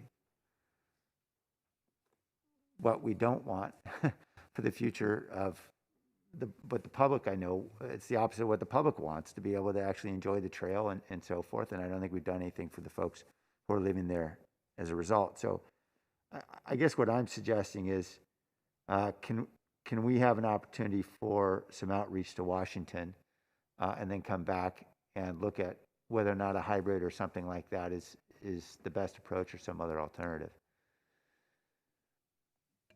I'll let John address the outreach to Washington, but we definitely, it's council's discretion, mayor and council's discretion on whether to accept this award tonight. Another possible hybrid would be to give the public works director or city manager authority to award pending evaluation of the conversations with Washington, or we could also come back. It's at your discretion. I have no problem setting up another phone call with your office to talk to the administrator about options and opportunities. I do think that as we're moving through this, we need to have, once we decide what we're going to do, whether it is fence, part fence, no fence, maybe Matt's suggestion of having the vehicle ready and in limbo, in hold, right? So that when you're done with the phone call, we can either cancel the project and put up K-Rail, or we can move into fencing, may be beneficial. Additionally, in the memo is some closures of streets in that area, which I think would still be productive to keep vehicles from going through there. But I'd be happy to get the ball rolling for a phone call with the administrator. Okay. Councilor Perales, I'm sorry, I interrupted your line of question. No, that's all right. I was also going to kind of inquire what might be the next best steps, so then that way we can actually move forward with something And I appreciate you wanting to jump in, have a conversation with the FAA. I think it couldn't hurt. And I would like to allow that to happen. I also want to be able to give flexibility for staff to move forward. I agree with, again, some of the other portions, as John Aiken just mentioned about the street closures. Those are things we had been considering before. And I'm not too keen on the hybrid approach of fencing the first two sections and then leaving up the final, that third section that's closest to the trail, because I agree with the mayor. I think all that's going to do is just push people to be just outside the fence, which is going to be right in the area where we actually have and want to encourage people to utilize the park and the trail. So I think we want to be clear as to the best way forward, and not simply just try to ad hoc find a solution that seems like a hybrid but may not be the best. So I'm comfortable giving staff the authority and the direction to be able to move forward with the full contract, but not to do so before we do additional outreach, including with the mayor's office, and I'd like to be included, Mayor, if you don't mind. And sure. And then that way, depending on how those conversations go, we can completely eliminate the fence and go with K-Rail and go with security and as secondary employment officers, or we have the authority to be able to move forward with some or all of a portion of the fence. Jennifer? Yeah, given the interest in having these conversations, it might be the most prudent approach to just defer this item to October, I think it's 19th, because we've got too soon to do it next week, then we've got a holiday, but doing it the next week after, then we're all clear on how we're moving forward and the outcome of those conversations. So that would be something that might work. So John and Matt, would that work for you? Yeah, I was just talking from the bidding and standpoint, that's fine. It was just, obviously the schedule is important on this project, but Right. yeah, I know everybody understands that, so. But we could re-agendize it for October 19th pending, and any supplemental members based on any change in direction can come at that time. Okay. Appreciate everyone's willingness to try to take another fresh look at this. Councilor members. Yeah, I'm fine with it. The deferral as well, obviously that makes it easier. I thought we were a little bit more constrained on the time that we wanted to be able to move sooner. But if the deferral for a couple of weeks, that's obviously easier. It gives us more time to clearly determine what the next step is. Okay. All right. Councilmember Mahan and Councilmember Mendes, do you still want to speak on this item? I'll speak briefly. Okay. I think the conversation went where I was hoping to go, which is just that I was certainly had a little bit of sticker shock around the 1.5 million and similar concerns about the symbolism, the aesthetics. Is it maintainable? Just seems like a big expense for something that seems to have a lot of potential flaws, though I understand that we've got to do something here. I guess what I would maybe add is potentially, I'm not sure if there's a motion on the floor, Mayor. Do we need a motion? Okay. Well, I'm happy to make a motion that we defer, as the city manager suggested. Do you maybe want to include now the authority to close the streets so that... Yeah, that can wait. I think we can wait till the 19th to do that also. Oh, you do? Okay. Because it's really only Spring Street is and a narrowing of Asbury. Okay. All right. So what I think I just heard was deferring, was it 3 weeks? And giving time to do it for the mayor and Councilmember Peralez to reach out to the FAA and kind of explore our options. I guess something I'd want to maybe also make explicit, and I'm not sure if it is or not, is just what these other creative solutions might be. I mean, if we're prepared to potentially authorize $1.5 million, what does that maybe allow us to do in terms of private security, signage, getting going on hiring rangers and training them? And I understand there's a long lead time there, but $1.5 million, I would assume, would allow us to hire a ranger for like 6 or 7 years worth of salary. Obviously, that wouldn't be our only expense, but it's a pretty big chunk of change. So what are the different solutions? I mean, whatever the price tag is on those different solutions, what's the combination of different things we could do that might be an alternative to a fence that might be preferable and would still come in at 1.5 or less? So while we're deferring, while we're arranging to speak to the FAA, I can work with Parks and Rec and my staff and come up with the human element and opportunities there, so that when we come back on the 19th, we'd have both sides at least information to make a decision. Okay. Do you need me to repeat that motion, or is that clear enough? I think it's a deferral with some additional information. Is that right? About how else we might use the potential 1.5 million. What the options are for that funding. Okay. Second, Councilmember Menace. Councilmember Menace?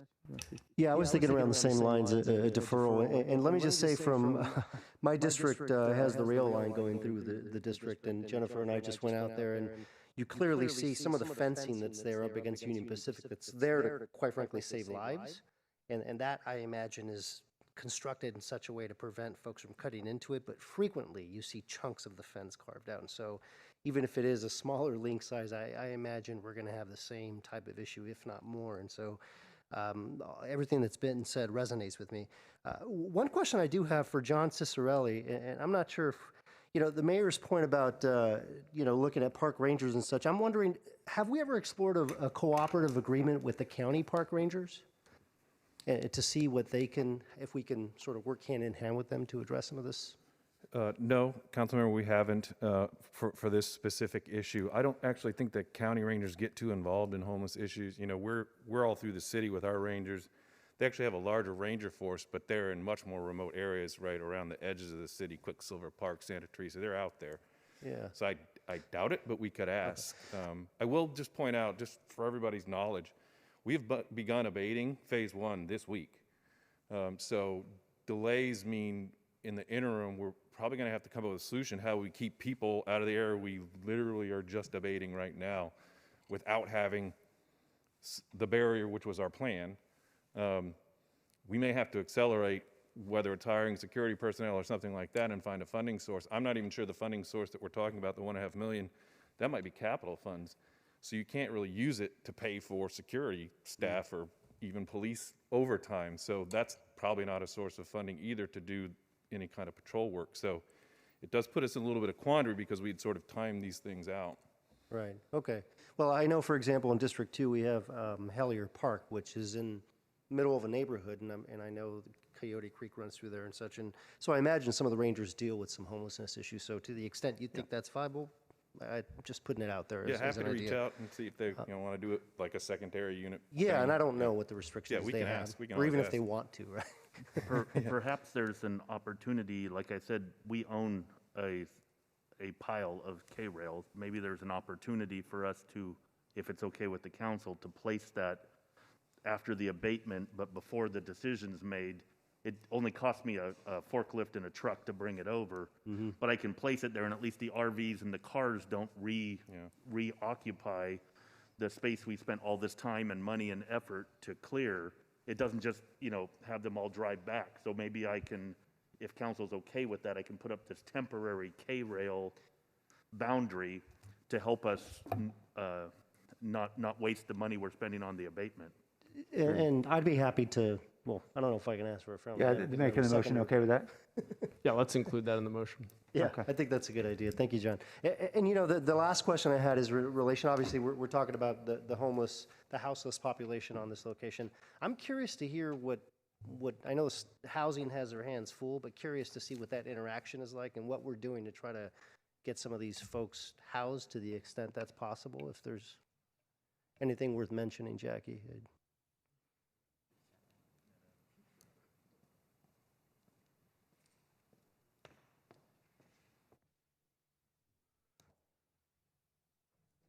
Successes, challenges, whatever you think is relevant.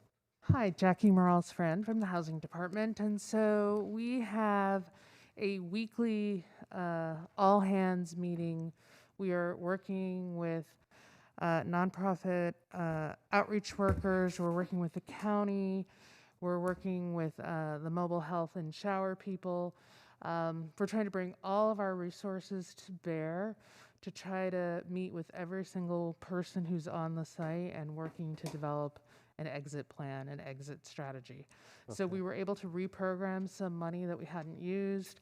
So we have a little over $3 million worth of resources that we're going to be using to help to support the efforts to try to relocate people into alternative situations. And obviously the most challenging one for us right now are the RVs. Because as you know, we've been working diligently to locate a longer-term RV safe parking site, and in addition, to find an operator for those sites. Right. Okay. Do you, and this is my last question, but can you give me a sense as to how many folks we think are in this area that we're talking about here, like more or less? I mean, is it, we talking about like 20 RVs, 200 people, or any sense of scope? So somewhere between 250 people? Yes. Oh, okay. All right. And as it relates to the size of the encampment as compared to other encampments, is it, would you say this is one of the larger? I would say this is one of the larger. Okay. All right. Okay. Thank you. Other questions? Okay.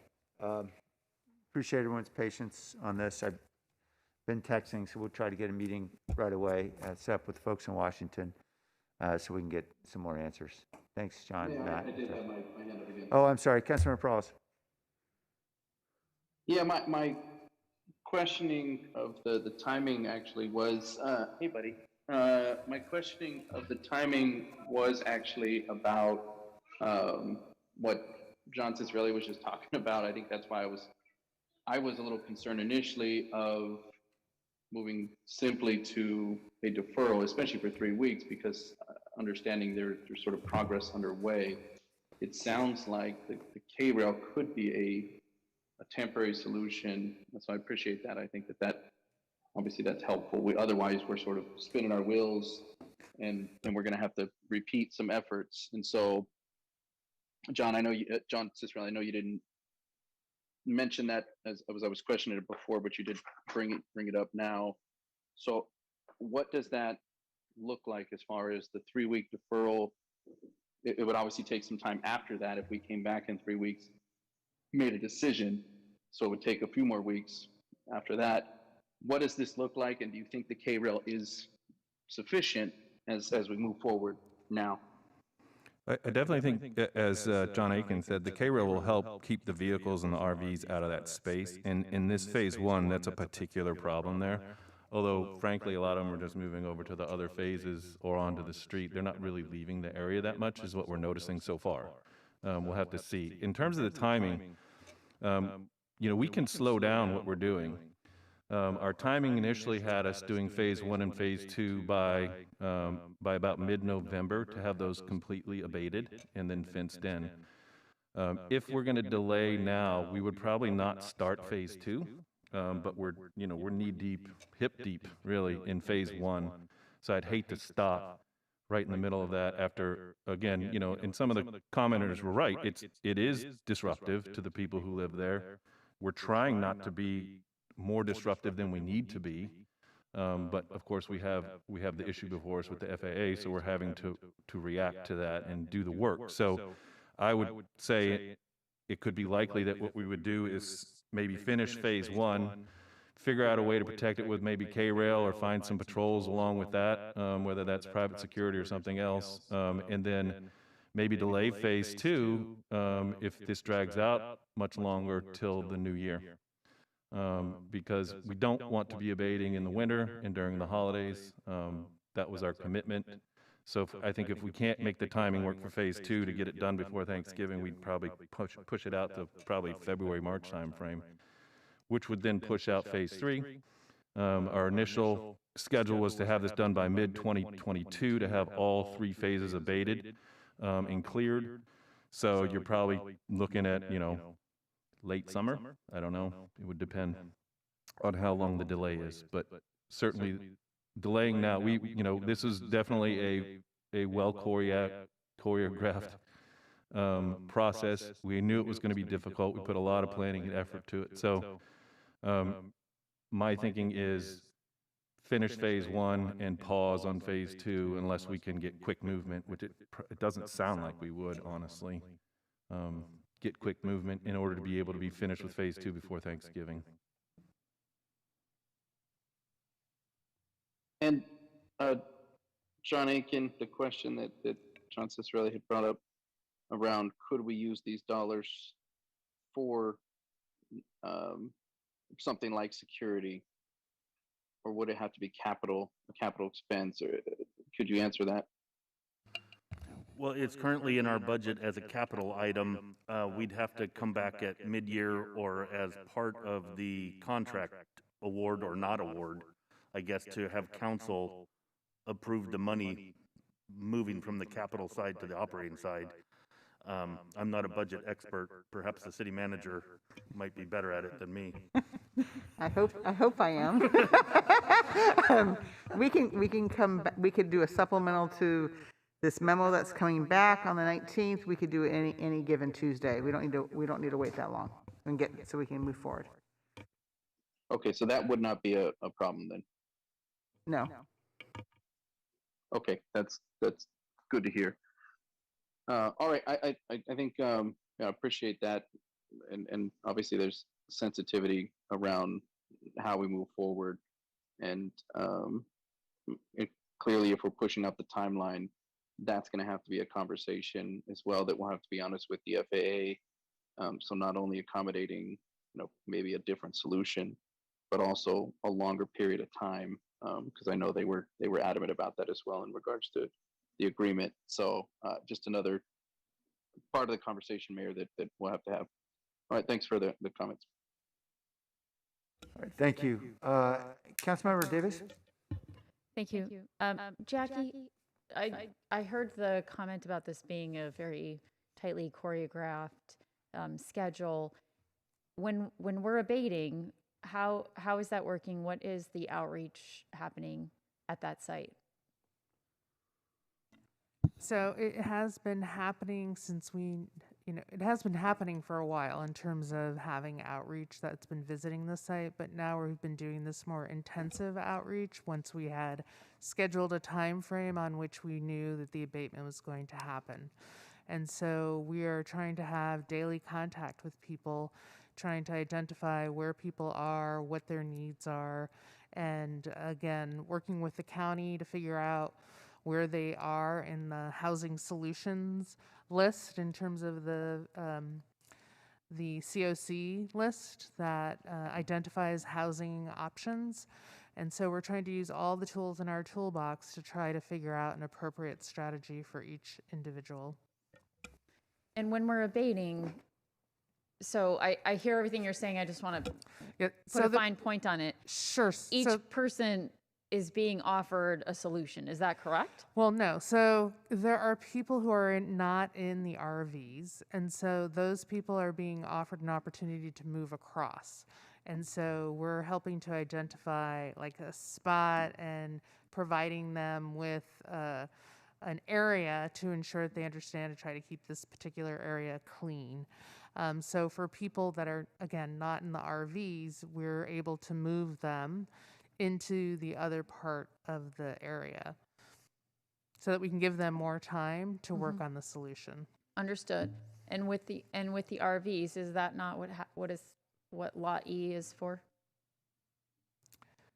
No. So again, there are both RV dwellers and there are people who are living in tents and that are not in the RVs. Okay, so what's happening with the people who are living in the RVs? And so for the people in the RVs, that's where we have been the most challenged because we don't have a safe parking spot to allow them to move into. Well, so if I can help. We have one safe RV parking site, I believe. Is that correct?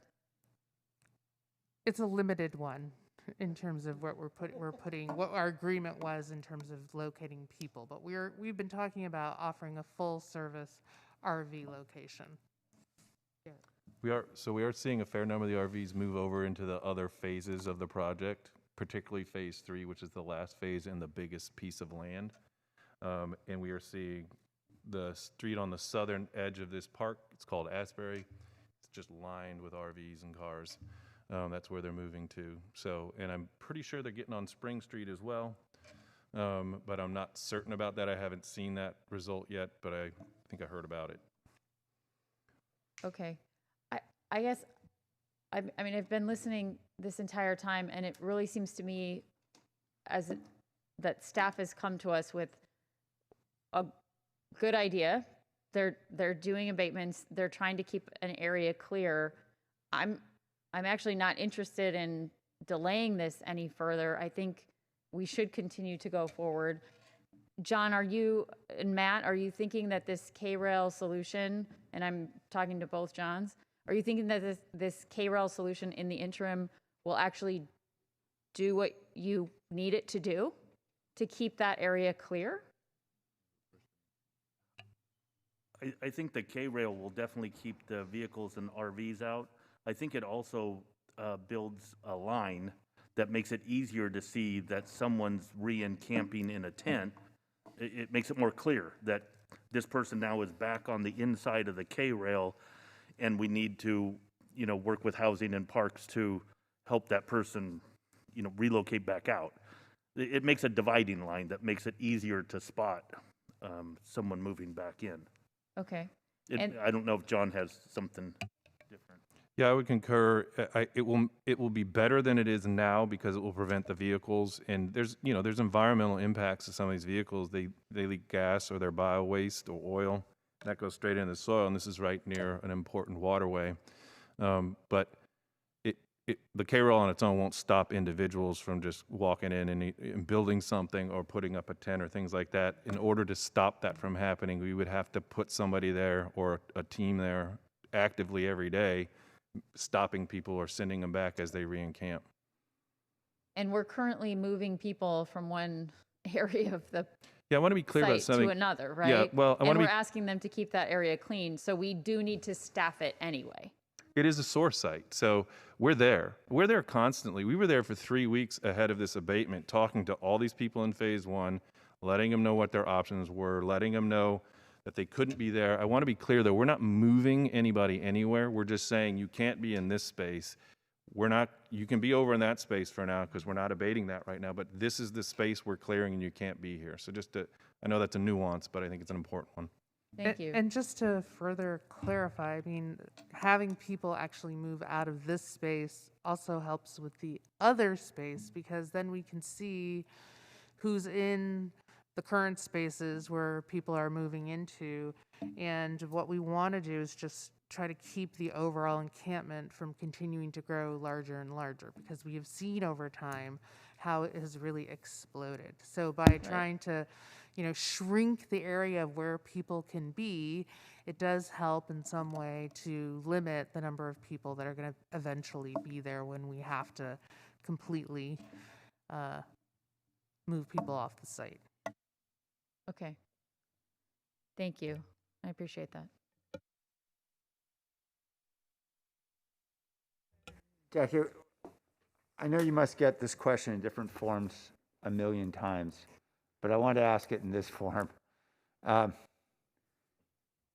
We're told by the county, providing data through Destination Home, that we've housed some 4,900 people since the beginning of the pandemic permanently.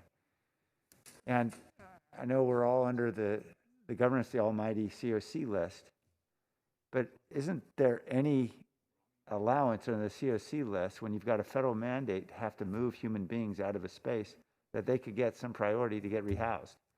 I mean, we've got 250 people, we think, roughly, that need to get housed, and we're completely stuck in the mud, but we're saying, at least I think we're saying with the county and everybody else, that 4,900 other people are able to get housed in a year and a half. Isn't there some way we can get these folks in that list? I'm sorry, you're off. Oh, sorry. When we do the VI-SPDAT, everyone then gets placed on the list. And then obviously where they rank in the list is dependent upon their condition, how long they've been homeless and what kind of disabling conditions they have. And so the system is designed to house the most vulnerable first. And it is likely that out of the 250, we will have some people that have a much higher priority and will be able to qualify for some of those housing programs, and we will be able to exit them. So, even with when we decommissioned the shelter, we were able to put some people into housing programs. And so we will find the same thing here. We will not be able to put everyone into a housing program because they will not all qualify. If I can add, just for everybody's awareness, in a few weeks, you're going to see the proposal to build housing on Lot E, right? And it's 80 or so units that Matt and his team are working out. That it also was timed to align with that last third phase of abatement. So like Jackie said, hopefully we had whittled it down to a smaller number, and those 80 or so units could be used for people at this site that are still in need. So that is part of the plan as well. I appreciate that, John, but actually when we went to donors originally to build that site, that wasn't the plan. The plan was that we would be, part of that site would be people who are unhoused who need to get into a work program who could be part of the restoration of the Guadalupe. And it kind of fell into this because we don't have any other options. And, so I've had to tell donors who made that happen that we've had to change because we don't have anywhere else to house people. And that's only going to take maybe a third of the people who are there. So I appreciate what you're saying. I just don't. It is frustrating to me that we're under a federal mandate and we're still under the dictates of the almighty BSPDAD or COC list or whatever we're calling this thing, that prevents us from just getting people housed when we have to actually have them out of that space for their own safety and because of a federal mandate. Councilmember Jimenez?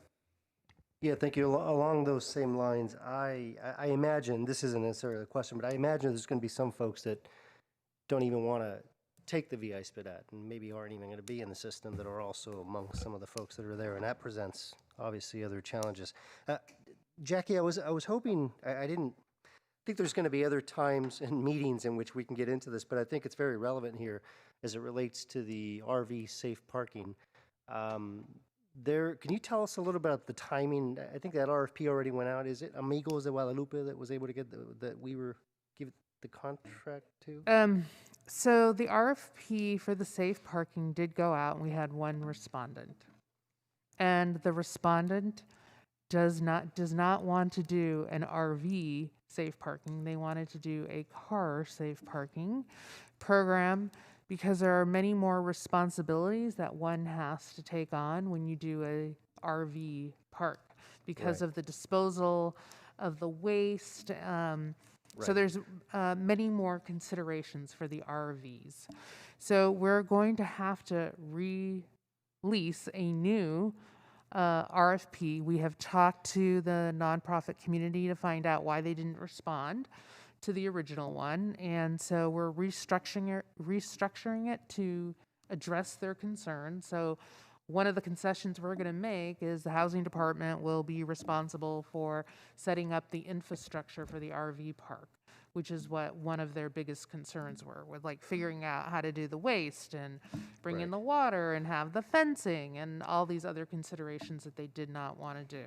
They just wanted to be able to come in and serve the residents that are there and not have to address these vehicles that are much more challenging than just somebody who's living in a car. And do you know the timing of the re-release of the RFP once that? I'm assuming it will be released hopefully by next week. Okay, good. So the reason I'm asking about this is I've gone out to, and I suspect many of us have gone out to different cities to check out what other folks are doing. And I know that, I think the organization is called Move Mountain View. They're actually, they have a safe RV parking location on a VTA parking lot, and they are actively running that. They've been doing it for a little while. They give vouchers, for example, so some of these RV dwellers to use to then go dump at particular locations.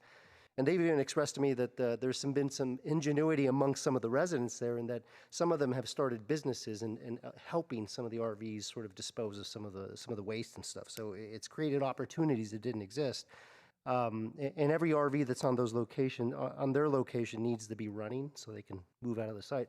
But I asked them very directly, I go, would you be interested in operating another or a few of these other sites in San Jose? And they said yes. And so they're very much looking for the opportunity, I believe, in my discussions with them, to submit as it relates to an RFP to hopefully, do some work here in the city of San Jose. And then for the other thing I would say is for some of my colleagues that aren't aware, you've probably heard in the news, and Nora, stop me if I'm Brown Act stuff, but obviously there's a memo that went to rules, and there's talk about an RV parking at the police training facility, and that's still a ways away. But there's also discussions happening with VTA on one of the lots in my district as well. I don't know how many RVs they can take.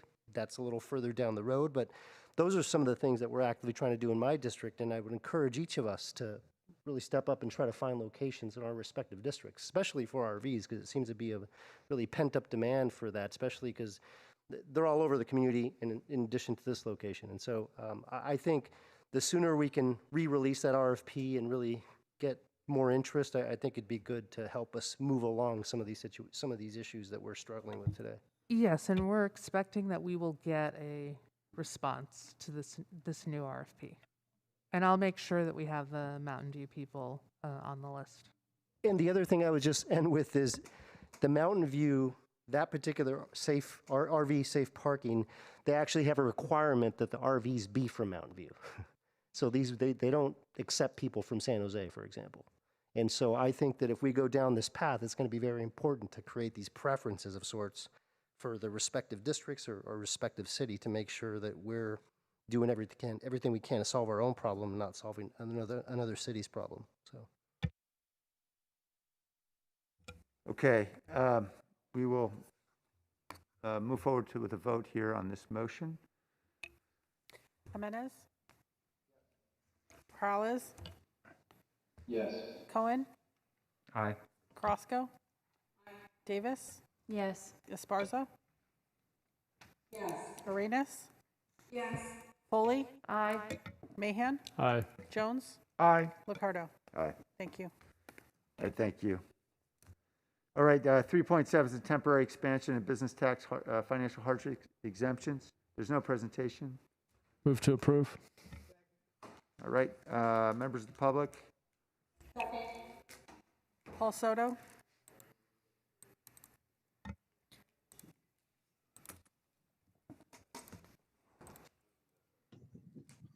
No, that was too quick, but thank you, Tony. Next item. Blair Beekman?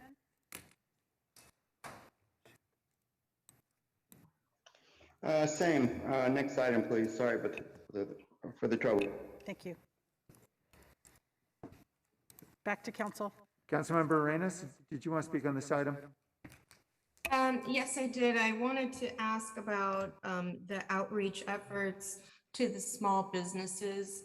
I think the last time that we heard this at PISFIS, there wasn't, I think it was 10%. I don't know why that number has stuck to me, but there was a pretty low amount of small businesses taking advantage of this program, and I'm wondering who else are we partnering with in order to get this information out? Small businesses might be just trying to keep their head above water and may not be paying attention to emails or just mail in general.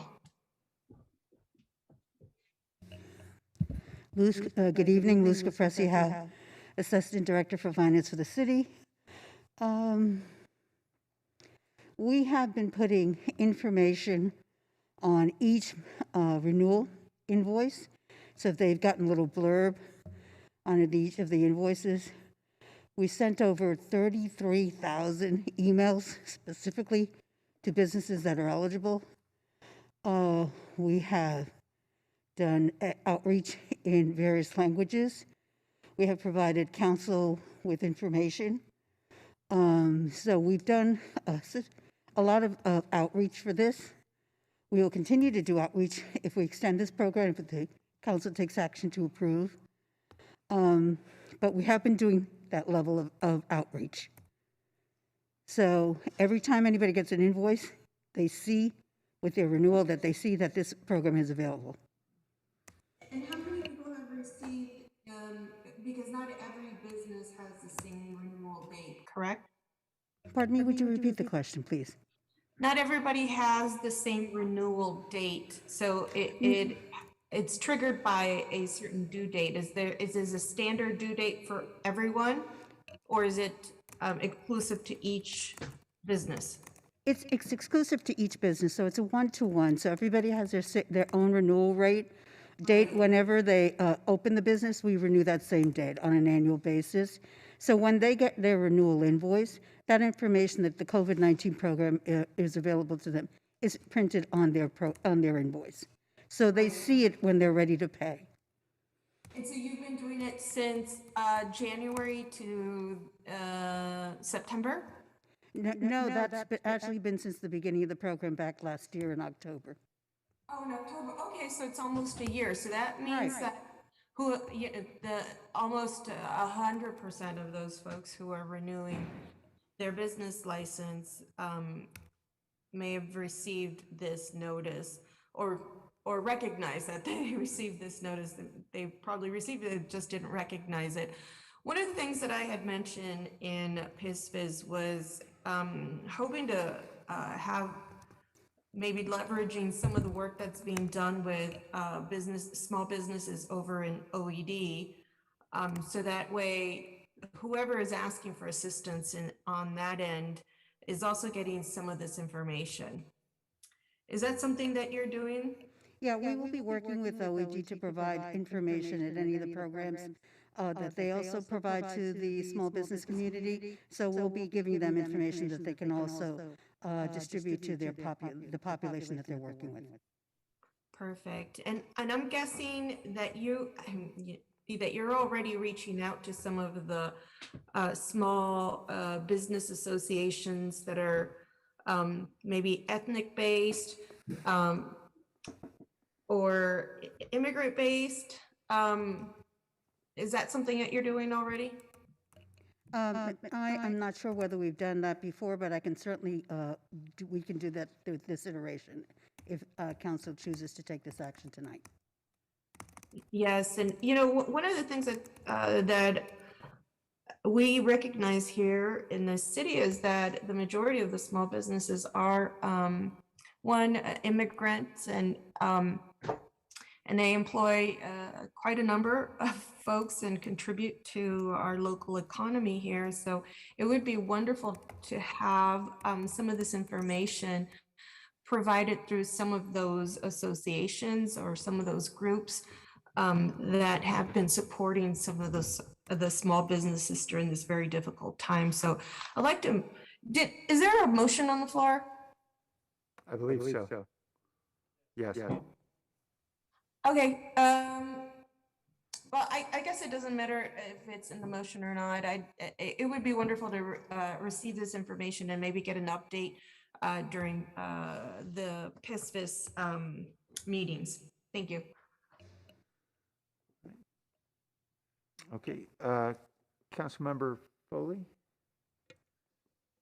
Thank you. I just want to have a follow-up question about the delivery of the message. So when you send out the bill to renew your business license, does every business owner or business person get a copy saying that they may qualify, or is it just certain people, certain businesses that qualify?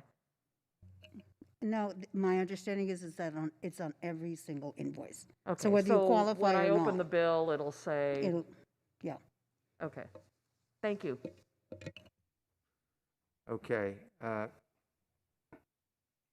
are no other questions. Let's vote. I have my hand raised. Oh, forgive me. I'm sorry, Councilmember Esparza. Thank you, Mayor. So I just wanted to follow up on this.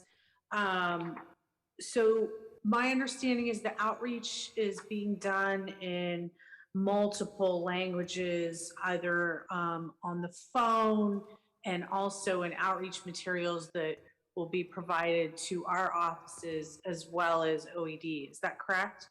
Yes, that is. Okay, great. Thank you. So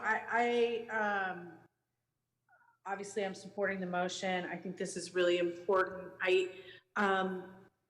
We've had a lot of talk at some of the committees about the economic development work. Our OED team has gone out door to door. I've gone out door to door. I know my colleagues have gone out door to door for a lot of the businesses that really, keep me up at night. They're often not on email at all. And so I just think that extra in-person multilingual outreach is going to be really helpful and important in getting them to take advantage of that. And I also wanted to thank the finance director for being able to waive the penalties and interest incurred during the affected tax periods. I think that's, again, a really important message to get out to folks as we're talking them into applying for grants and helping them with that process. That's it for me. Thank you. Thank you. Okay, we have no other hands up, so let's vote. Jimenez, Yes. Perales, Perales, Cohen. My apologies, yes. Thank you. Cohen, Aye. Crosco, Davis, Yes. Esparza, Yes. Arenas, Yes. Foley, Aye. Mahan, Aye. Jones, Aye. Liccardo. Aye. Thank you. Thank you. Okay, on to item 5.1, the construction crane program study findings and recommendation. Welcome back, John.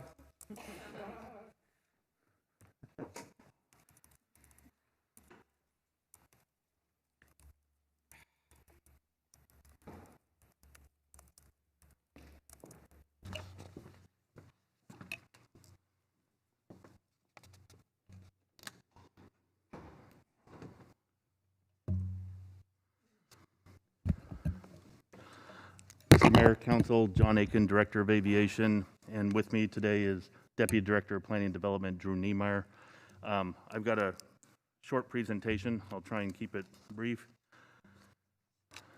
So back in 2019, as you may remember, we adopted some new building height limits and were directed to develop crane guidelines. We met with you about a year ago and discussed the crane guidance in general terms and decided there was 3 things we should work on to minimize impacts. The developers using crane jumps to minimize the duration at the maximum height, limit the maximum height to a 6-month window, and try and schedule the maximum height during non-south flow months. And we were to explore a construction crane permit fee to fund a landing fee reduction. So a quick summary, the crane fees apply to projects in the crane guidance area, which is the map exhibit 1, which is most of downtown and downtown west. The developers will deposit a percentage of the estimated crane fee prior to the building permit, and then we'll reconcile it with the actual denied boardings prior to their certificate of occupancy or temporary certificate of occupancy. And the landing fee reduction program will offer fee credits up to 75% of the air carrier's costs associated with denied boardings for these south flow departure issues. This chart, you saw the last time we talked, the full program with our 2019 schedule and historical weather is about $2.8 million in denied boarding costs. As you can see, the Beijing flight accounts for about $1.1 million of that, and Beijing flight has been canceled. And then the Tokyo flight is another $532,000 of it, and that flight is still in delay for at least a year. So that drops that number down significantly.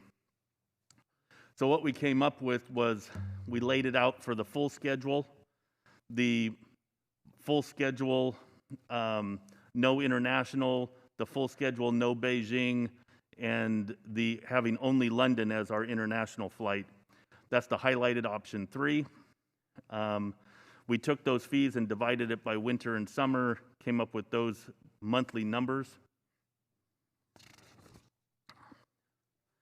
So how we would administer the program: the crane fees apply to projects in the crane guidance area only, and only for the duration that the project operates the crane above the downtown building height limit. Prior to the issuance of the building permit, they'll put down a deposit of up to 50%. Currently in the memo, I'm putting it at 40% with the opportunity to make adjustments as the program matures. The fee reconciliation, again, comes before the temporary or certificate of occupancy. We also established a fee cap to kind of give the developers some level of a known cost for their pro forma. So we set the fee cap at 5 times the single project monthly rate for the first 6 months. And that, again, encourages them to finish in 6 months. Their maximum fee would be based on the 5-month rate. If they go past 6 months, they would start paying again in the 7th month, again, trying to convince them to stay within the 6-month window. The landing fee reduction program provides, again, the offset to the air carriers to their denied boardings. And as a partnership, we're recommending that we set that at 75% maximum of what their costs are. So this is the recommendation that's basically in the memo, and we're prepared to take questions. Thank you, John. And I want to thank you for, once again, your willingness to look at options and alternatives. This, I know, is another very difficult problem that has nothing to do with actually running an airport. It's just these cranes seem to get in the way when you're trying to run an airport. There you go. So thank you. We'll go first to the public. Blair Beekman. Hi, Blair Beekman here. Yeah, Paul Soto should have some interesting words on this subject matter. This was brought up to ourselves 6 months ago or so, and you were going to work on the issue of very serious fines if you go past a certain date, 6-month date, I guess. Excuse me. Good luck how you can do that. Your initial building height ideas were so extraordinary and ambitious and strange and weird initially that it actually can be of help with these crane issues. I just hope that you don't hurt yourselves in the end with building these huge tall buildings and then cut yourself out of international flights from Beijing or Southeast Asia or South America in the future. Try not to hurt yourselves that way, guys. Thank you. Paul Soto.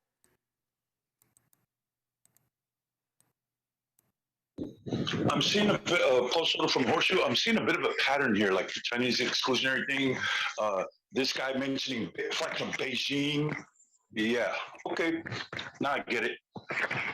Heights, Perales, you knew that meeting. You agreed that the crane heights must be at a level that your words were de-incentivize the developer from keeping them up that long.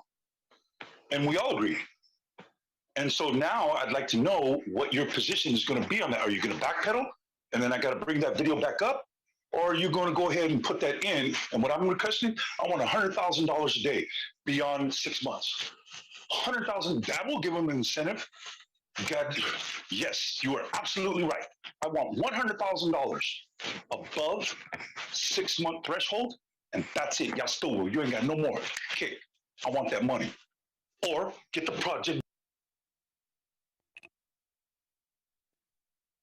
Back to council. Yep. Thank you. All right, back to council. There's a memorandum from several of us. I want to thank council members Carrasco and Davis for co-signing with me on the approval of a recommendation that would approve staff's recommendation with an addition that would allow for a pipeline exemption here, which is pretty standard. Anytime we impose a fee on someone, in the building process when they're very far along. They've bought their land, they've got a pro forma, they've obviously gone through the great expense, 7 figures or more, of creating plans. Well, 7 figures, I guess, is the right number. In any event, that at that point, it's awfully difficult to pull the rug out from under them with a fee that's going to force them to suddenly change their pro formas. That has a tendency to wreck projects that are about to get built.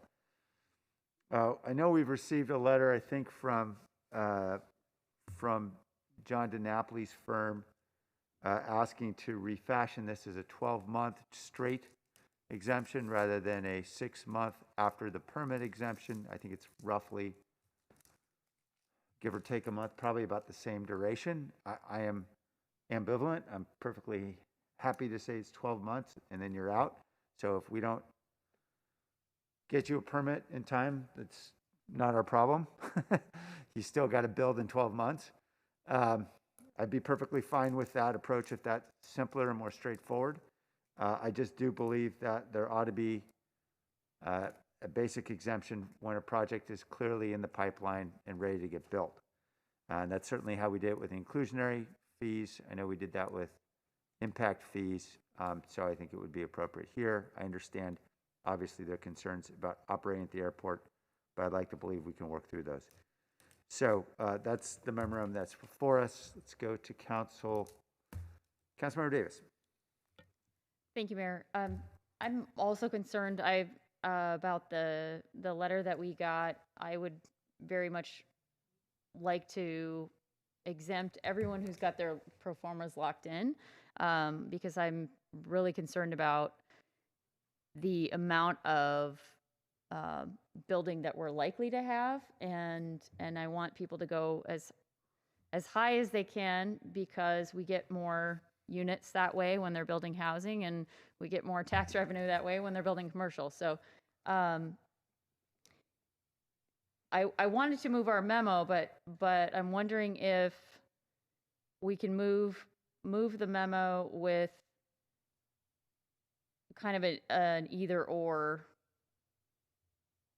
provision, where we have our provision where if they already have a building permit, then they have 6 months, and if they don't, then they have a year.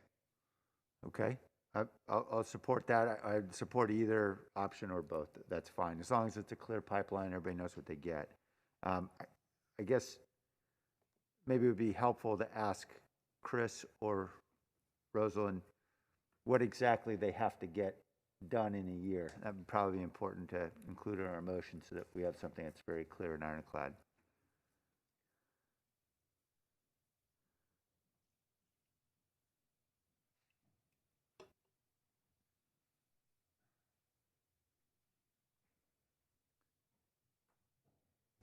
Thanks, Mayor. Chris Burton, Director of Planning, Building and Code Enforcement.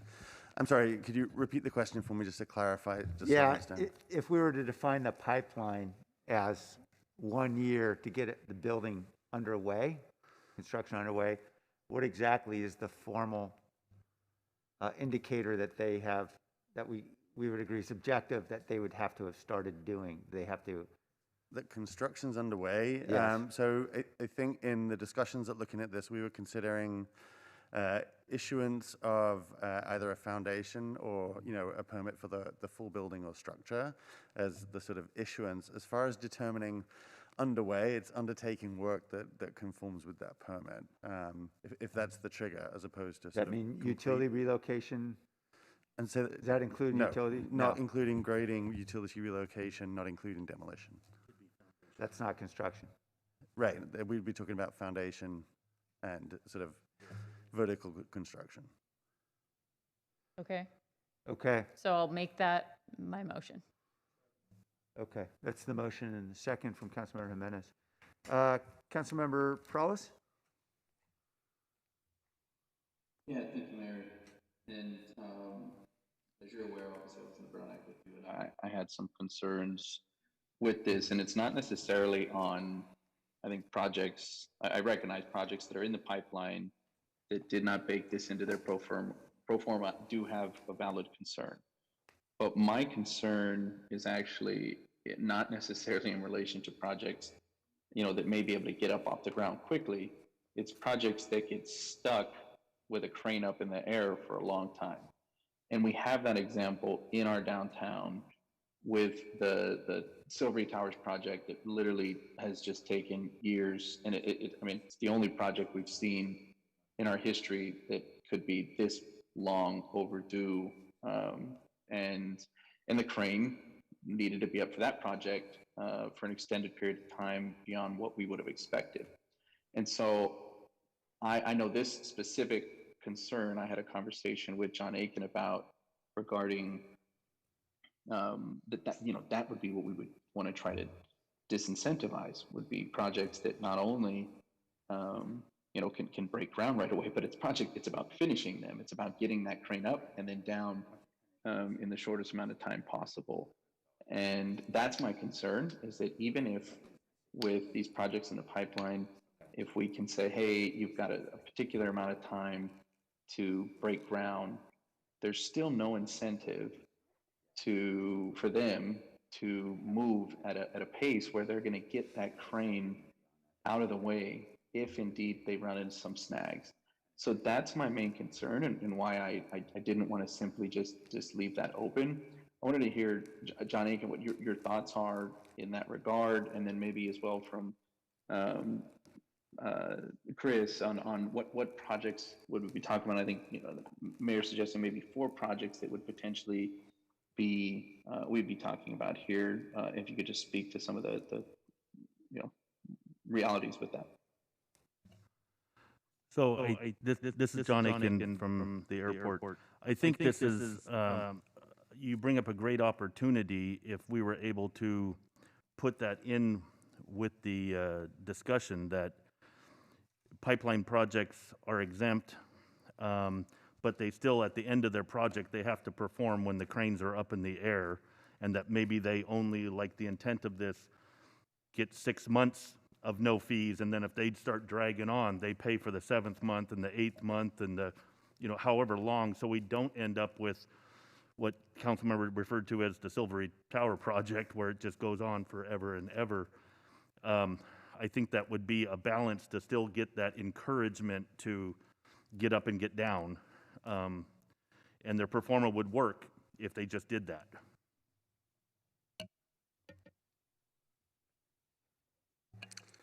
And Councilmember, just to respond on the projects that we're anticipating or tracking relative to this, those projects that currently have a building permit, and this would apply to, the pipeline provision would apply to, obviously include City View Plaza, the Carlisle 27 West, the Stockton Hotel, and potentially Platform 16, depending on sort of what goes on with that project. There's a question mark over the Urban Catalyst project at Fountain Alley as to whether or not they would need a crane that would qualify on this project. So they're a question mark. And then as far as sort of potential projects that we could see in a sort of longer 12-month provision, it's anyone's guess, but there's probably 3 or 4 projects in that list as well, such as the DiNapoli project, Garden Gate, KT Urban was, but they may be sort of a little far south. So, it's around that number, but those are the types of projects we're tracking. Mayor, can I clarify a point? Yeah. So I wanted to make sure it was clear to the council that when the crane is taller than the maximum building height, it still has to stay underneath the FAA-approved temporary crane height. Right. You're paying to be in this window, right?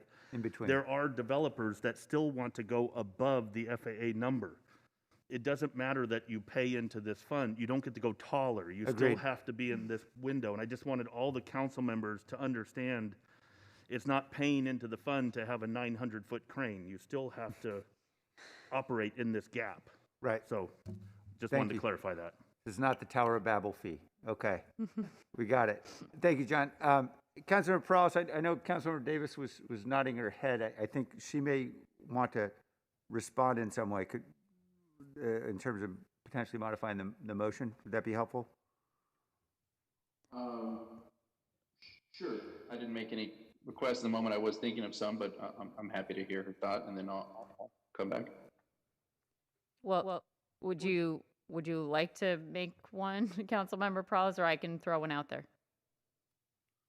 Yeah, I'm happy to. I was going to suggest what actually John Aiken was talking about, because I do feel that, you know, we need to have some, again, incentive for these projects, not only to break ground, but to complete, and again, to get their cranes out of the air as quickly as possible. And that's, in essence, that's actually what I think that this program was really about. And so I think we still need to do that. I don't think we can simply waive it for these projects, especially not knowing exactly how many we're talking about. It sounds like Chris said, you know, it could be more than these four, and God forbid we have even just one of them that, you know, kind of leads or follows, excuse me, the lead that Silvery Tower had with the delay. And so that I'm not comfortable with. So I wouldn't be comfortable with the current motion in the memo. But I'm happy if we can go a route that John was suggesting.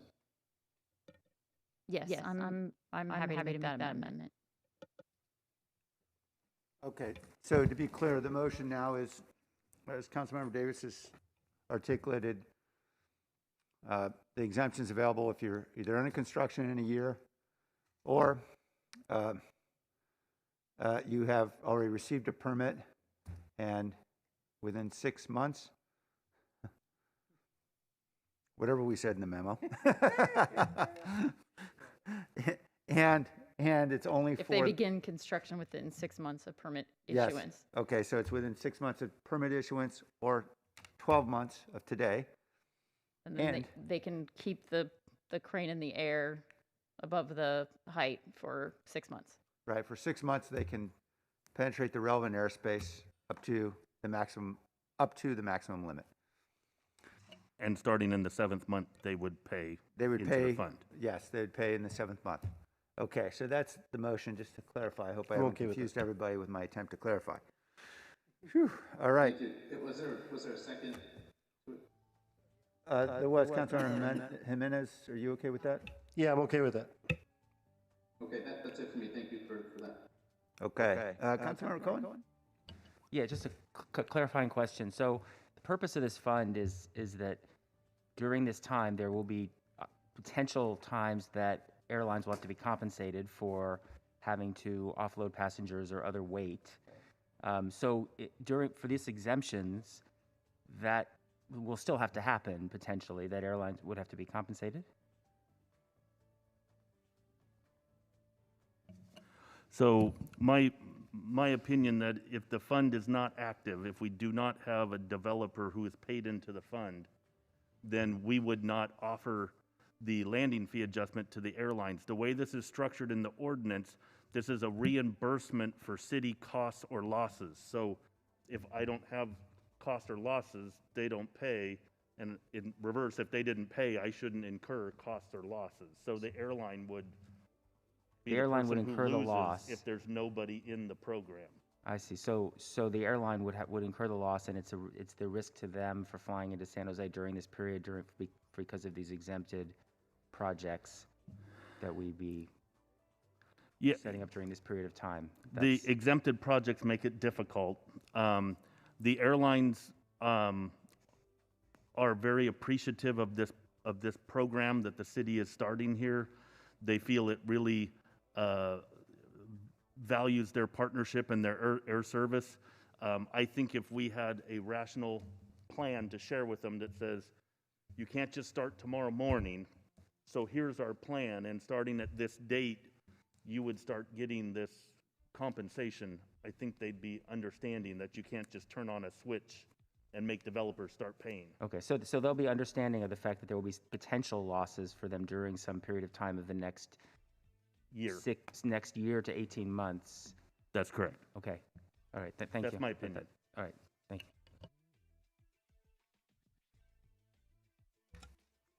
Other questions? All right. I appreciate everyone has worked creatively to try to get to a solution here.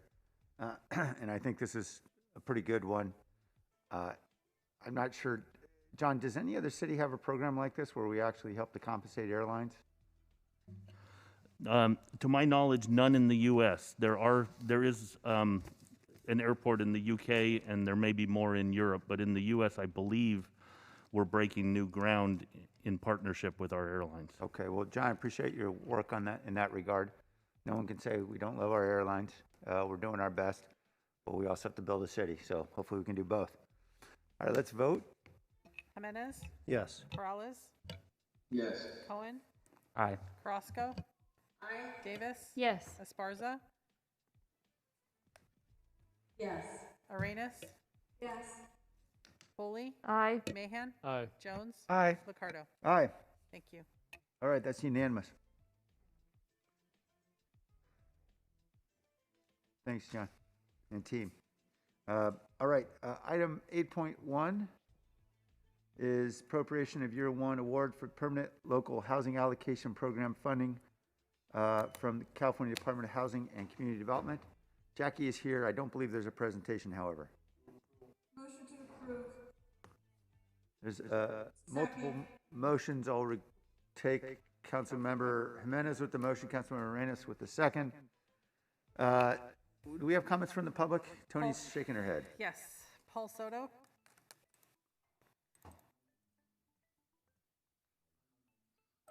Yes, excuse me for lagging, but thank you for that, Peralez. I appreciate that, and I mean that sincerely. Thank you.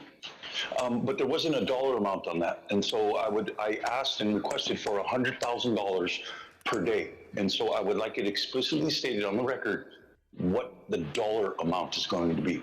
That's my request. With respect to this item is, you produced a document from 2016 to 2020. And it was from some corporation. I couldn't pull it up right quick, but it's from a corporation in San Diego. Okay. And what you did is you did an excellent, you don't know what you gave me, Peralez. You gave me gold, bro. That, and now I would suggest keep working with that consultant, because how methodical, the numbers, where they're at, who's what, it was excellent. One thing that I noted in it though, is that report did not have the word red line, not one time. That was Blair Beekman, followed by caller 5458. Blair Beekman first. Thank you. Is this one of the is this looking like one of the programs that can be like helpful for our future of housing in San Jose? I think from Mahan's words last week, we can really gather around like our more established good practices in housing and make some good commitments to help out those practices first, and then start to consider the more experimental ideas. This is one of the original ideas, it sounds like, one of the more established, interesting ideas. Good luck in these sort of traditional methods. I think it's really interesting to be talking about these things all the time, is what I think Alex Shore was trying to get at. And things can work with housing ideas with this sort of good attitude. Thank you. Caller 5458. Press *6 to unmute. Mayor, I want to comment on time limits. Your decisions on who speaks 2 minutes versus 1 minute are arbitrary. They seem to align with your political whims rather than fairness and equity. Earlier, you cut off a speaker on item 3.6, the heading site. To be clear, it is related to 71 Vista, Montana, as a council person has stated that once you go down the path of vacating heading, they will end up at Vista, Montana. You cannot control the mess in a I'm sorry, non-residential area. that's not the topic for discussion right now. Thank you. No more speakers? Okay, back to council. There is a motion. Are there any other comments? No, go ahead. I'm sorry, I'm looking on the Zoom. I'm not seeing any hands, so I think we can vote. Jimenez, Yes. Peralez, Yes. Cohen, Aye. Carrasco, Aye. Davis, Yes. Esparza, Yes. Arenas, Yes. Foley, Aye. Mahan, Aye. Jones, Aye. Liccardo. Aye. Thank you. All right, our final item tonight is at 8.2, the eviction moratorium. There is presentation. Jackie and Rachel, thank you for your patience. And Rosalind?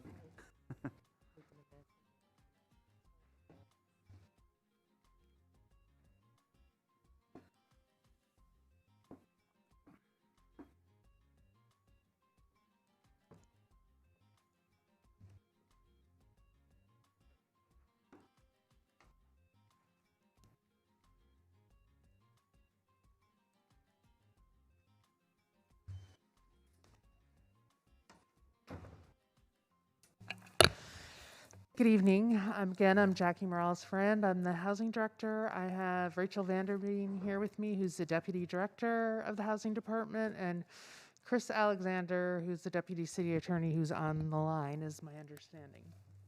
Correct? I'll start. All right, so what we wanted to do is provide you an update to what happened with the eviction moratorium on the state level.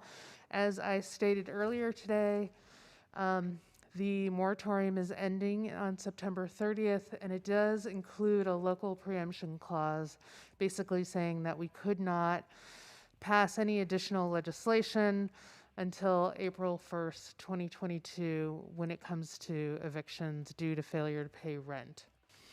It will be the tenant's responsibility starting October 1st to pay for the full month's rent on time or to apply for rental assistance. Property owners can seek to obtain their unpaid rent due to COVID-19 through small claims court. And in the meantime, as you know, we have launched our Eviction Help Center, which we have one here in City Hall, and then we're also doing pop-ups all across the city. And any council member who would like us to do a pop-up, please let us know, or if there are groups that you'd like us to reach out to, please again let us know. And then we have the other pop-up at McKinley Franklin School. The other place that we have been working on that we were asked to look at was AB 1847, which was this Legal Services Trust Fund. It will provide some additional support, financial support, to try to provide and expand legal services for tenants. And it was passed by the legislature, and we are waiting to see what the governor does. He has until October 10th where he can either sign it or veto it. If he does nothing, then it will become law. At this point, nothing has happened on it. In terms of the existing legal services, we have a contract that began July 1st to provide legal services to assist with our Eviction Help Center. The Law Foundation has already started providing those services. It includes providing outreach, education, and they are doing some legal services consultation on that contract. We came to you to request a surge because we wanted to increase the legal services, and so the city and county formed a partnership together to fund a proposal from the different law groups, and the city's funding 70% of it because 70% of the cases come from the city of San Jose, and the county is funding 30% of those cases. The question regarding the tenant right to counsel and where the housing department has thoughts on that. You're all familiar with what these programs would do, but they're really designed to provide tenants with legal assistance as they go through the court process. We found through our anti-displacement work that this was clearly a priority in the community. And in fact, the community strategy to end displacement had this recommendation in their report. The housing department decided to support the creation of a housing collaborative court because we thought that that was an effort worth trying to see if we could get in Santa Clara County. And we were working with the county and the Law Foundation to try to encourage the court to open something up like this because it would provide another avenue instead of just having evictions or having a case go through the regular eviction process. But it has become crystal clear to me, having worked with the court through COVID-19, that this is not a realistic option at this time. while we have been successful in getting the court to allow us to have a pop-up at the court on site, which was very successful when we've done it, and we've also been successful in getting the court to put up our rental assistance information on their website. They've made it very clear that they don't have the resources to move forward, nor do they feel that they actually even have the authority to move forward with some sort of process like this that would actually even require landlords and tenants to try to solve the issues first before actually going into the court. So they were just very concerned about that. And in addition, they have also expressed that they are not willing to check when tenants are being evicted due to COVID-19. The state law has a provision that would allow the court to look up into the systems, the rental assistance programs, to verify if tenants have indeed applied and where their status is. And Santa Clara County courts are not the only courts, but they are one of the courts that are saying they are not willing to check the rental assistance programs to verify the status of a tenant's application in the process. It is because of this that I feel so strongly that as we have created a surge for all of our other programs, that the need to provide as much legal assistance is extremely important, because as the eviction moratorium is lifted, there are some additional legal protections that that the law did provide to tenants. The problem with it is that you have to go to court to enforce it. So what we know from looking at the history of tenants and their ability to fight evictions in courts is that 75% of the tenants never even make it through the process. So either they fail to file when they're required to respond to the eviction, or they don't show up in court, and so they immediately just lose because they don't follow the process. So we believe that providing some additional resources, we could not provide 100% right to counsel, but we could create a tiered system that could provide some graduated legal assistance. And we believe, we're hoping we can push our legal system to do more. As you have asked us as city staff and to our nonprofits to do more, we believe we have to ask the legal community to do more. And again, I already went through why this is all so important to us. We know, actually, it's 9 cities that are now providing these programs, and that we have seen the success because these programs have now existed for some time frame. 86% of New York City's tenants that received legal assistance were able to stay in their homes. San Francisco released a study that showed 67% of their tenants, and that the amount invested in providing the legal assistance actually saved Newark almost 3 times the amount that they invested, because when people are evicted, we have to find places and assistance. They could end up being homeless, and so as a city, we would end up spending money on them as well. So again, our eviction help center locations are at the Franklin McKinley School District and City Hall. They are staffed with 2 managers, 5 housing navigators, and a staff administrator position, and they're funded by the American Rescue Plan. I just mentioned that because one of the memos had said, would we consider expanding? And we would need those resources in order to expand to have an additional eviction help center. We are literally using all of our resources to staff the 2 that we have now, and we have in fact asked the EOC for more staff to try to do this work. And so with that, we are open for questions. Thank you, Jackie. Let's go to the public first, and then we'll come back to the council. Paul Soto?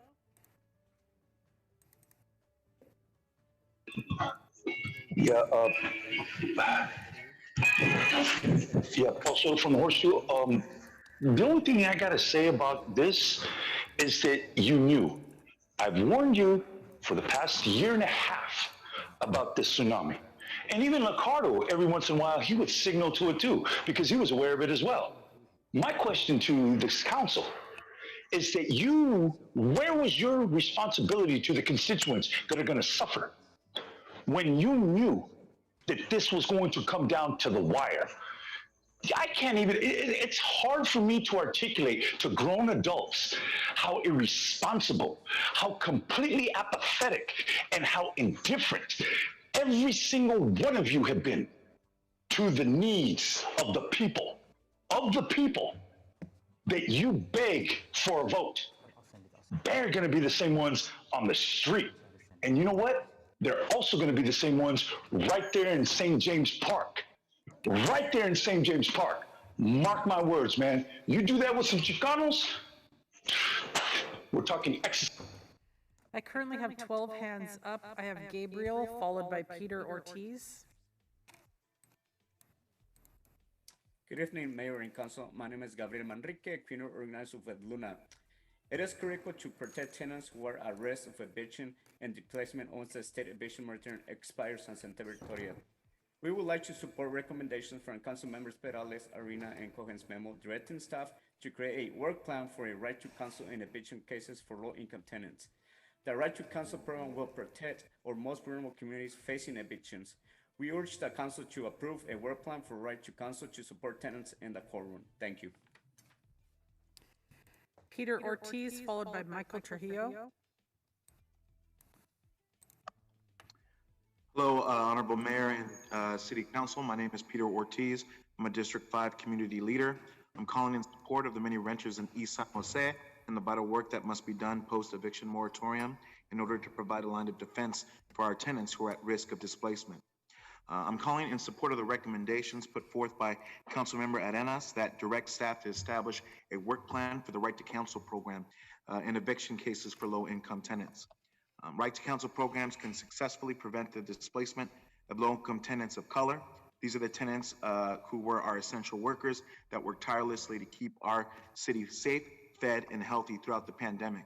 So it's only right that our city leaders and the council return the favor by ensuring they have resources and support they need to stay housed during the moratorium. The bulk of tenants have yet to receive rental assistance, and over 95% lack the means to have a lawyer. I urge the council to vote yes in support of the process. Thank you. Michael Trujillo, followed by Derek Fleming. Good evening, Mayor and Council. My name is Michael Trujillo, and I'm an attorney at the Law Foundation of Silicon Valley. I'd like to thank Council members Perales, Arenas, and Cohen for their memos on a tenant right to counsel. We urge you to adopt this recommendation so that every low-income tenant in San Jose has access to an attorney when they are at risk of losing their home to an eviction. If it can be set up quickly, this program will help tenants who have been impacted by COVID-19 to access the tenant protections and rental assistance they are eligible for under state law.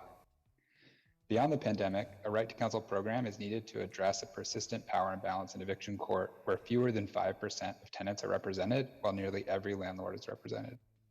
Studies have shown that by addressing this power imbalance, right to counsel programs decrease the number of eviction filings, enable more tenants to stay in their homes, and prevent the displacement of low-income people of color, all while creating a net savings for the cities that have adopted them.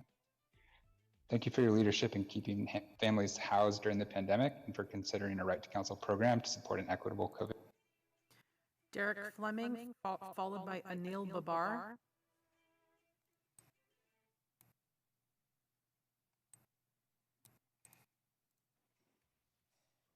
Derek?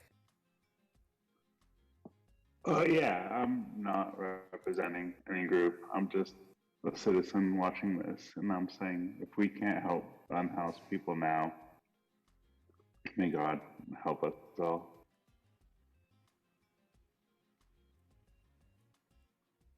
Anil Babar, followed by Huascar Castro. Hello, Council and Mayor. Anil Babar with the California Apartment Association. As was mentioned in my letter to the Council, there's already a significant amount of funding available in the Shriver Act and the National Mortgage Settlement Act to provide funding for this program. Enough funding that the city does not need to enact a whole new bureaucracy to address their stated goal. Instead of funding legal aid organizations, the city should focus any available dollars on creating a long-term fund to assist tenants to help them pay their missed rent. That's the best route to prevent displacement. We've heard a lot by 10 organizations about this potential eviction tsunami. However, reality paints a much different picture. The San Jose Mercury News reported that attorneys representing tenants and landlords doubt property owners will rush to courthouses. And the Washington Post has said that the number of eviction filings has remained flat or dropped since the moratorium has been struck down. Property owners aren't concerned with evicting tenants, but clearing their debt and helping them get back on their. Oscar Castro, followed by Kevin Ma. Good evening, Mayor and Council. My name is Oscar Castro, Working Partnerships, USA. We'd like to take a moment to voice our support for the recommendations laid out by Councilmember Perales and Arenas in their memos to direct staff to create a work plan for a right to counsel program. We'd also like to thank Councilmember Cohen for voicing his support for this program as well. Now more than ever, right to counsel will be paramount in order to support tenants as the statewide moratorium expires and eviction filings begin to mount.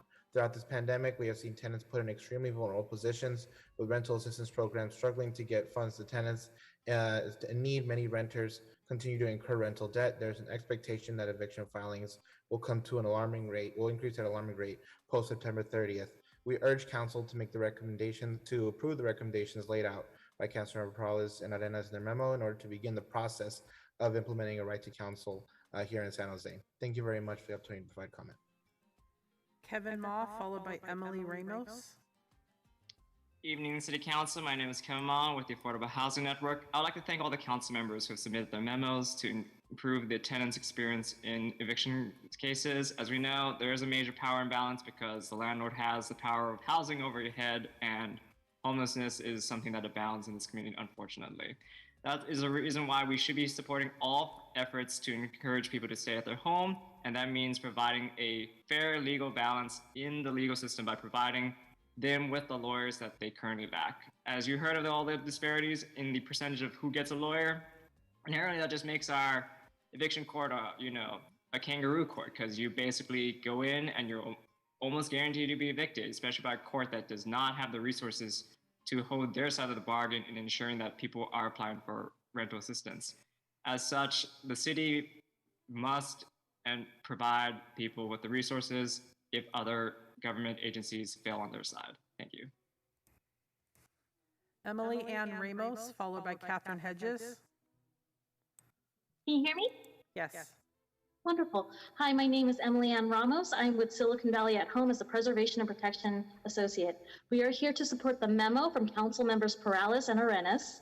Right to Counsel will help ensure that the federal relief funds are given time to reach lower income tenants and their landlord, preventing an eviction crisis now or in the future. We appreciate staff's memo as it lays out the way the rental assistance and the moratorium should ideally work together to protect tenants. This is valuable because the laws are poorly understood by both landlords and tenants, and the ways the details will be interpreted by the court will be essential in keeping people in their homes. While the protections afforded by the rental assistance application is critical, if we have learned anything in the last 18 months is that the systems are strained and fail under pressure. We believe that avoiding unnecessary evictions by providing legal counsel to tenants in a complex system is clearly in the broad public interest. Right to counsel deserves real consideration and your support. Catherine Hedges, followed by Estefania Bautista. Good evening. Thank you very much for considering these issues. PACT hasn't had a chance to meet and make a specific response to this, but it's all very much in line with what the housing team has been discussing since the start of the pandemic. It's important that tenants have the right to counsel and have more time to actually receive the rental assistance. There's only 2 sites in the city of San Jose where people can get assistance with applying for rental assistance, and there's months of backlogs with the system already, and some landlords are even giving confusing, contradictory information to their tenants about how to apply for the assistance. So, Estefania Bautista, followed by Brian.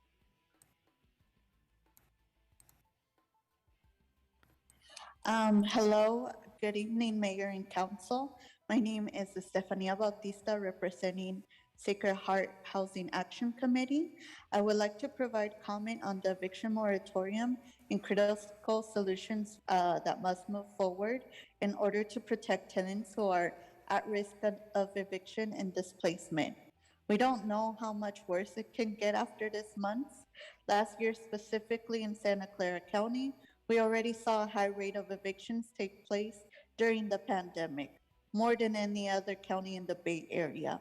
For that reason, I urge you all to support the recommendations from Council Members Perales and Arenas memo, as well as Cohen's memo, directing staff to create a work plan for a right to counsel in eviction cases for low-income tenants. Again, I urge y'all to support this. Thank you. Brian, followed by Blair Beekman. Yes, I'll be real quick. I support, okay, I hope, ready to go? Yes. Sorry. I support the right to counsel and what the other speakers have said. If we didn't have counsel with the stuff that went on over at the Winchester Ranch place, it would have been a lot different. So it's definitely something needed. Thank you. Blair Beekman, followed by Nella Wizar.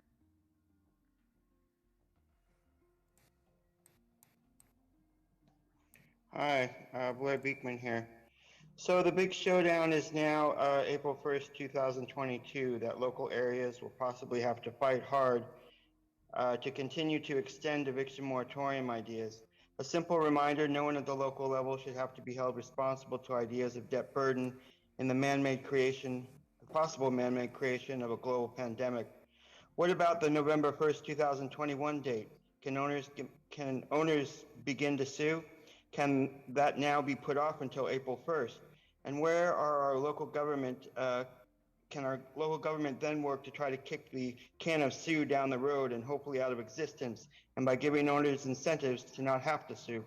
I wish this item was brought to the public meeting process a few weeks ago, so for less confusion and better clarity. Thank you. Nell Wazir, followed by Jeff Zell. Hi, good evening. Nazar El-Wazir, multifamily owner. 90% of all rental housing is owned by mom and pop operations. Of that 90%, the majority own 3 properties or less. It's been over 18 months since any of these landlords have been paid. Taxes is still owed, utilities are owed, mortgages are owed, broken things need to be fixed, and on and on. By funding legal challenges via taxpayer money only clogs the courts. I urge council to focus on rental assistance programs for tenants and get the money out to where it's needed. Thank you. Jeff Zell, followed by Cher.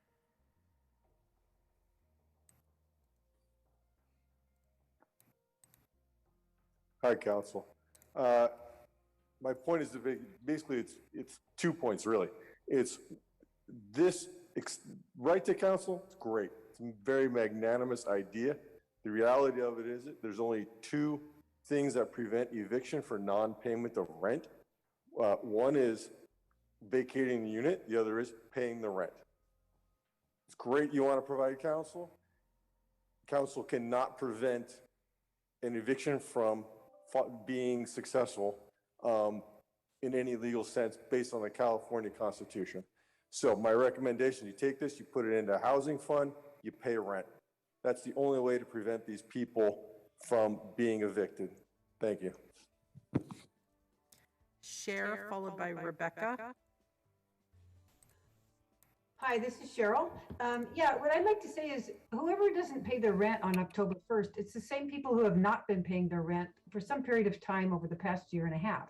And they're already familiar with working with the state, working with Sacred Heart and getting money. They're familiar with getting notices and returning the COVID exemption form and already doing all of this. It's not something new. So I think what people need is some help paying their rent. I mean, overall, in the whole big picture of the city, it's people are going to need help with rent relief in general, not just this, but for the long term. But my main point is this is nothing new. These are the same tenants who've already been dealing and filling out and going through this process, and they know the process. They already know it. They know what their options are and how to get the money and how to apply for rent relief, because that's what they've been doing for the last year and a half. Thank you. Rebecca? Good evening, Mayor and Council. I'm Rebecca Armendariz, and I'm with Silicon Valley Rising's Essential Workers Council. On behalf of the teachers, janitors, hotel workers, mechanics, fast food workers, childcare providers, and dozens of other essential workers, I'd like to provide comments on the eviction moratorium and critical solutions that must move forward in order to protect them and their families who are at risk of eviction and displacement. The statewide eviction moratorium expires September 30th, and the tenant protections that begin on October 1st will require the tenant to assert them in court. These workers will not be able to do so without an attorney. For that reason, the Essential Workers Council would like to support the recommendations from Council members Perales and Arenas' memo, as well as Cohen's memo directing staff to create a work plan for a right to counsel in eviction cases for low-income tenants. We know that right to counsel programs work. Studies in jurisdictions that have a form of this program have shown that it reduces the number of eviction filings, enables more tenants to stay in their homes, and prevents the displacement of low-income tenants of color. Thank you. Caller 5140.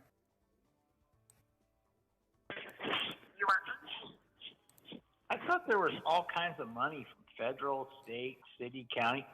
You know, all this money. Where'd it go?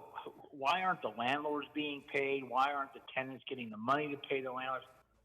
There's all these billions of dollars out there, all kinds of money, and it's nowhere to be found. It's almost like the Democratic Party has promised everybody everything, and they're giving them nothing. And now it's like, well, sorry, you know, we're going to evict people. I mean, in the end, the landlords have to be paid. How are they supposed to pay the property tax and the insurance, the mortgage if they have one? Even if they own the place outright, they still have expenses that they have to pay.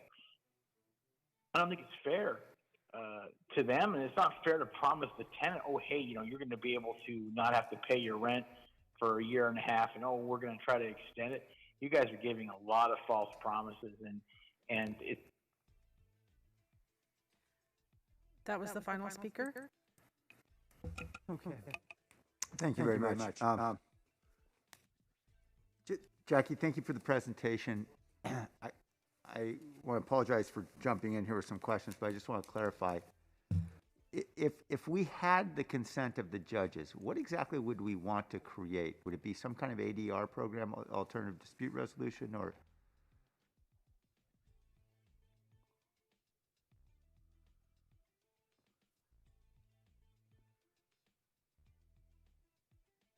Yeah, so there had been this proposal that the Law Foundation had been working on to bring to the court what they were calling a collaborative court. So it was a way to have housing eviction cases go to the collaborative piece first, where you would have both people try to work out the issue before it went to the actual eviction courts, but it was a requirement. It wasn't just you could choose to go there. Right. And the court felt very strongly that they don't have the ability to mandate that anybody take that path. It was beyond their scope. Okay, so even if we had federal money to help them with resources, they Correct. don't even have No, it was the whole principle of setting something up like that they felt was outside of their scope and their ability, and was not part of their discretion to even create this housing collaborative court. Okay. And just to understand how we could provide the optimal service here, I know we've got several memos with competing ideas. They all are good, interesting ideas, but if you had the marginal dollar, would you want to set up a third location, or would you rather use those dollars, for example, as we think about, first, the most urgent issue is trying to make sure people understand their eligibility for tenant relief dollars. Would we better spend that marginal dollar on, radio and media in Spanish and Vietnamese and other languages to get people, or would it be better spent on knocking on doors? What would be the best way to spend those next dollars? Between 3 to 4 million in order to do an additional surge for a additional legal services. So I wouldn't call it truly a right to counsel, because we wouldn't be able to provide that for all the people. So we would, we're thinking about some sort of tiered approach where you would have an opportunity to send people in a bigger room or with a class or a group of people who just need to answer the eviction request. They don't get kicked out immediately. So, and ultimately provide people with the highest need with an income limit that we would provide the right to counsel, so an actual attorney who goes to court with them. So we were thinking of some sort of tiered approach. And so what I guess I would say is I'm not prepared. It's a good question, but I'm not prepared at this moment to answer that. We were thinking we would need more time to come back to work out more information in detail. And then we could definitely demonstrate, like, here's the benefit and what we think we could achieve. I mean, the reality is there's going to be a group of people that just continue to fall through the cracks. Right. Or don't necessarily even believe that the assistance is there, or they're reluctant. And so trying to capture them at the last possible moment, which is through the eviction court, is what, is the final straw, right? It's the last opportunity. And if we've caught them at that last moment, and they're facing a notice of eviction, is there still time for them to try to get into the rent relief application process to be exempt? Yes, because the law, the way it's written, you have up until the time they're going to actually evict you to demonstrate that you have entered the system and you can qualify. Okay. So I appreciate the many suggestions from my colleagues. It sounds as though it may be best for us not to be too prescriptive here as you guys are trying to work out how best to use these dollars. And yes, I mean, we believe that it is very urgent. We would like to have a little more time to be able to come back with here's what we think the cost would be, here's how we would implement, and we can certainly try to evaluate, like, how many more people could we serve if we invested these dollars here, and who we would, I'm happy to take a look at what that means. Okay. Okay, appreciate that. I think I just signed a letter urging the governor's signature on AB 1487, and I know that there's some state funding to augment the Equal Access Fund we're hoping to get. Is that right? Or at least it's made available in grants to legal service providers. I guess that doesn't come to us. And I know there's ARPA money as well. If that money is typically doled out in the form of grants to legal service providers, should we be forming, I know we're already working with the same legal service providers, are we forming formal consortia to apply for these dollars so we can make sure the dollars get used here in San Jose? Correct. I mean, I think that's the other piece of what we need to be able to do is we don't have as strong of a legal, public service, legal-minded community that we need. And so we need to figure out ways to redirect some of the legal services that are currently working with other populations that are very related to, on a short-term kind of refocus to this eviction effort. So, we need to capture as much as we can locally, and then we're also thinking about talking to some of the San Francisco legal firms that are there and their public interest firms to see if they'd be willing to come down here to help. I mean, the challenge is, frankly, it's hard to find attorneys. The public interest law firms don't pay very much in comparison to what one could make by working for a private law firm. And so, as you know, you graduate from law school with big education bills, and so it's really challenging to attract people to do this work, especially because we're not even guaranteeing that you're going to have a job for, more than a year. So they're having the same kinds of issues that we're having, even on our staff, but we just believe it's so important. We really feel like we need to explore this option more carefully. Okay, I appreciate that. And I know there's a lot of discussion right now around a permanent or a more comprehensive right to counsel. I appreciate you've made a distinction here between right to counsel and merely supplementing resources so we can meet the urgent need that's in front of us today. I assume this discussion around right to counsel require a much deeper dive. Is that fair to say?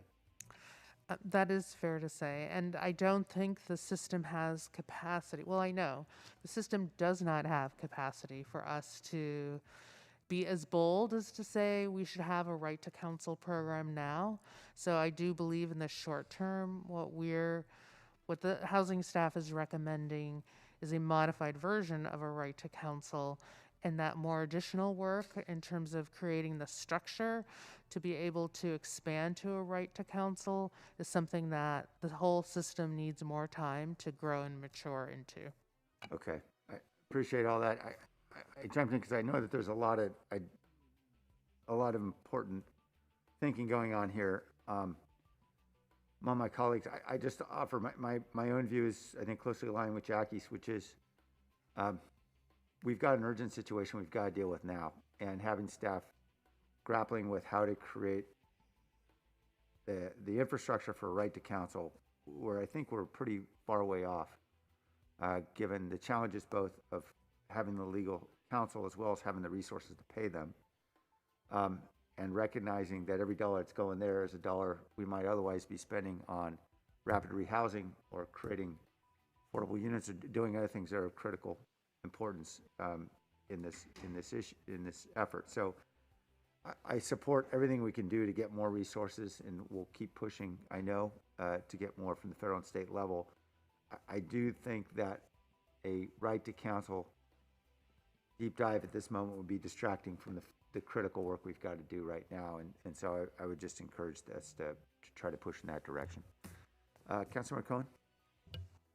Yeah, thank you. Before I well, first of all, I don't think we're as far apart as you just suggested. So, but let me first follow up on the first question you asked, which before I get into my main remarks, I think you were first asking about whether the resources are there or it's a good use of resources to open a third permanent site. I think you were asking that question to Jackie. Yes. I don't think she answered that question because one of the memos was about opening a third. Yeah, my question was slightly different, which was what would be the optimal use of the money? Would it be opening a third site? Would it be media? Would it be right? So door-to-door knocking? Yeah. So there was So I mean, there was that question about, because one of the memos is about opening a third permanent site, because you also have the pop-up sites, and so I mean, you did suggest about the amount of resources needed for a permanent site, and so I was supporting the idea of having that third site, and I guess we have to have that conversation here as to whether that's a good use of resources, and you were kind of implying that that's not necessarily the best use of resources. So maybe you can clarify what your thinking is on that. Yeah, I think what I said was I needed to actually think about that more. Okay. Regarding, if the question is you can give us $3 to $4 million and whether we should open another site or would we want to expand and create more of these legal protections? Okay. If that was my choice, I'd want a little more time to think about that. I see. Okay, thank you. So, I want to thank, well, first of all, I think obviously the number one priority right now is getting the rent relief money to people who need it.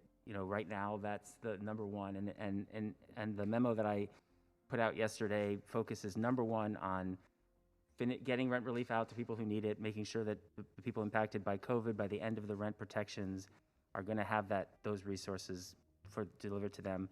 So there's no doubt that those sites that we're using to get rent relief to people, the pop-up sites we're doing, everything we're doing to get rent relief should be number one. And in my memo, I talk about having monthly updates as to how that's going and making sure that we're fully engaged in that as number one. And that's why, and then the second part of it is looking into how we might roll out some kind of legal protections and building towards a right to counsel program, which would take your time to do it right so that we have a long-term program, because this right to counsel is not something that's related necessarily, although clearly there's a lot of need now during the aftermath of COVID, but this is something that was needed before COVID, something that will be needed after COVID. It's something that is an ongoing issue for our residents who have always been challenged to afford rent and be able to stay in housing here, and we've had a homelessness housing crisis in this area before, and we're going to have it long after this crisis is gone. So for me, building that program is a long-term endeavor, something that we're going to need even when this COVID crisis is behind us. So building that program to me is important, and something that I think needs to be done, but should be done deliberately and with a good plan. Bring it back through Neighborhood Services Committee, talk about the plan, and then eventually get it back to council to discuss. So I don't think it needs to be rushed. The important thing now is making sure that we get the rent relief money where it needs to go. I want to thank, obviously, my colleagues, Perales and Arenas, for bringing forward their memo. We all agree on, I think the three of us and others on this council probably agree on the necessity of having legal protections for renters. We know that in 2019, 30% of our in-house families reported eviction as the main cause of homelessness. Had they been able to receive legal services, many of them would not be on the streets. So, as I mentioned before, this problem was here before. I disagreed a little bit with the focus in their memo on COVID-19. As I mentioned, right to counsel should not be a short-term response to COVID. It should be a long-term program that will address historical inequities suffered by working families that will continue to be suffered for years to come. Should address homelessness, housing crisis, legacies of redlining. These problems were around before the pandemic, and they'll be around after it. As we look beyond recovery towards the future growth and development of our city, we need safeguards in place to protect our vulnerable residents from displacement and gentrification. So again, prioritize rental assistance, but build these protections into place. I would like to support, I was thinking of supporting Councilmember Arenas' Esparza's memo about opening a third site, but maybe we need to consider the right approach about the right use of resources for how to deploy our precious dollars in the housing department. I also would like to support Councilmember Arenas' memo from this morning. Just, I think what she was referring to in her memo is just to make sure that we streamline our process to connect residents with rent relief and with other resources, because when they need rent relief, they also need other kinds of services, and make sure that when they're offered one type of service, they're connected with other types of services at the same time. Just building a long-term program that will protect our residents from displacement and gentrification is the goal. You did talk a lot about the benefits of right to counsel, and I think, the mayor's concerned about the cost, but I think you made the case pretty well that these programs do pay for themselves, because we have to spend the money on the effects of homelessness. And I think the experience of many of other cities that have done this find that the city saves money by doing this. San Francisco's pilot is estimated to have saved the city over $1 million just over 1 year. Philadelphia Bar Association found that their right to counsel law would save the city about $45 million compared to the $3.5 million that it cost them to implement the program. Study in LA found that for every $1 invested in the program, they get a return of $3.48. So the studies of these programs show that there's a return on investment for the city, that they're cost effective, and that it's actually a good investment for the city to keep people from being homeless, and save the city money in the long run by investing in programs to keep people housed. In New York, the eviction rate fell by 30% after right to counsel was implemented. In Cleveland, 93% of tenants with representation were able to stay in their homes. In San Francisco, about 70% of tenants with representation were able to stay in their homes. Only about 38% of tenants without representation stayed in their homes. So the program has been proven to work in places where it's been implemented. You mentioned about decisions have to be made about who it would apply to, and obviously that'll depend on how many attorneys we can find, resources, et cetera. San Francisco doesn't have income limits in their program. New York applies it to households with income under 200% of poverty limit.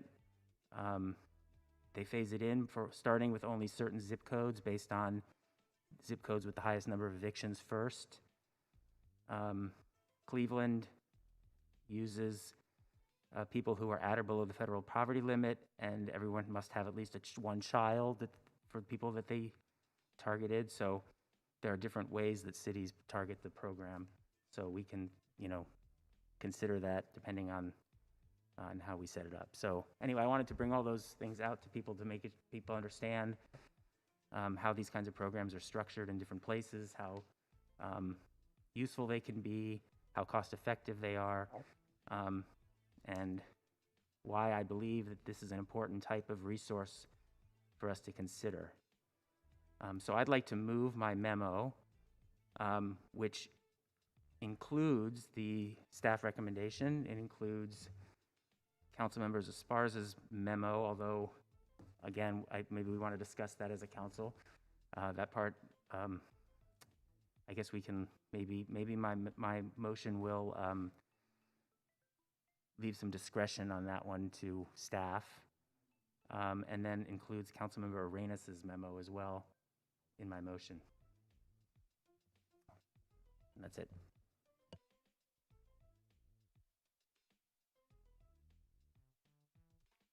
You've incorporated, and you just describe again all the memoranda?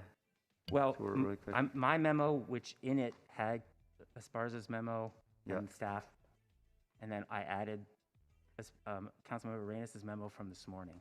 Okay.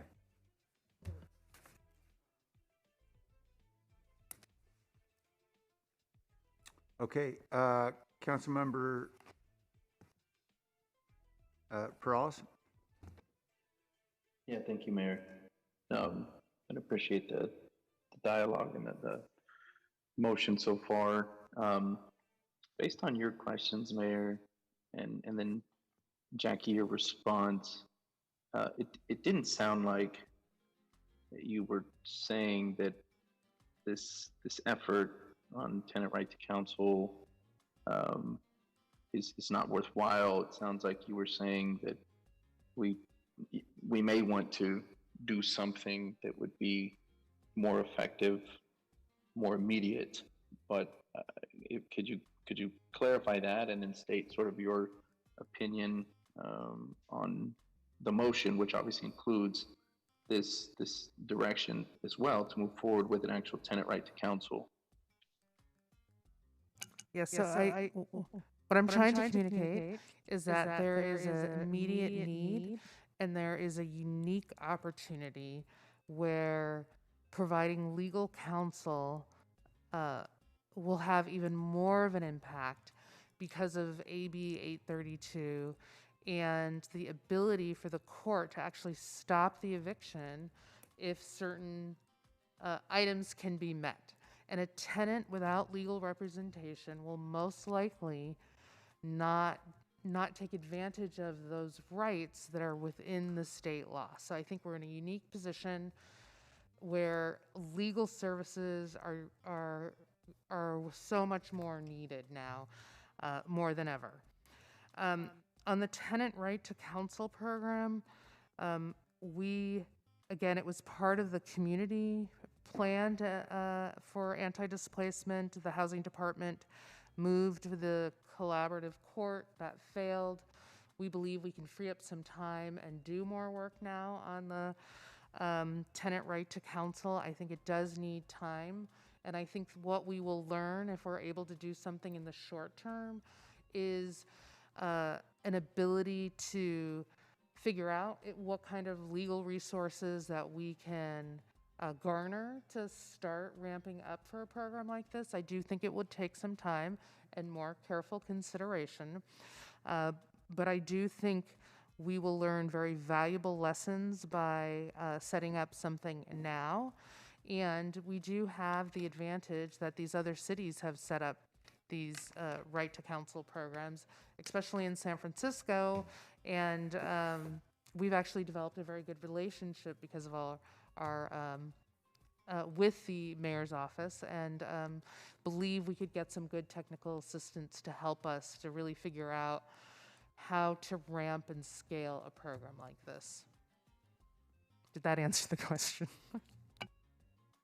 Sort of. I'll be a little more specific. So is there anything in the memos based on the motion right now that would concern you as far as taking your attention or resources away? I know you made some mention about this from Councilmember Esparza's memo, that third site. If you can just describe sort of what it is that there may be there within the current memos and the current motion that would give you concern, again, on staff time currently and resources.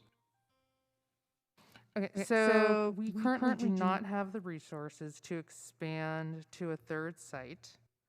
And so we would come back with you regarding here's the exact cost that would take. And then we would also need assistance in, to the extent we could get some assistance in locating another site, because again, all of that takes time. So we could come back with a full budget, because we don't have that. And I would have some concern about our ability to actually attract people to fill those positions, because we still have empty positions in our current eviction help centers right now.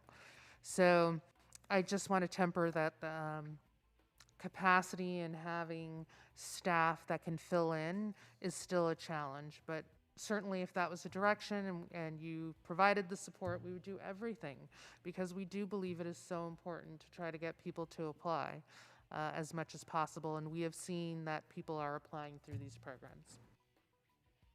I would also say, we do have the staff resources to do the work, the longer term work on a tenant's right to counsel. We don't need additional resources there to do some preliminary work. We would come back because we have heard about some proposals that could do cost benefit analysis if you wanted to set up something like that, and we would return with what that cost would be. I'm very curious about the Arenas proposal on the no wrong door, having been a case manager and have seen people who apply 1 million times to programs. Instead of trying to actually figure out a way that if you applied to one, you could actually... I'm not sure if anybody's able to hear me, but I lost all audio from Jackie. So did I. Yeah.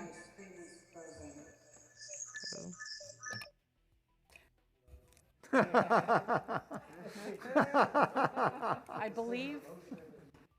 believe with the new AB 361 passing, until Zoom audio resumes perfectly, we have to pause.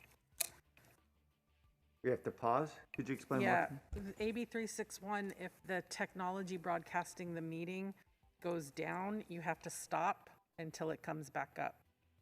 Okay. Can people hear me right now? Raul, can you hear me? I can hear you, yes, but Jackie cut off and then everything kind of froze, and now it's sounding fine again. Jackie? I can hear you as well. It froze for several minutes and I couldn't hear Jackie either. And I'm getting messages from other folks that couldn't hear anything. But it sounds like it's back up then. We missed Jackie at her finest. It does sound like it's back up, and I do apologize, yeah Jackie, but everything completely froze. The tech crew says it's all good now.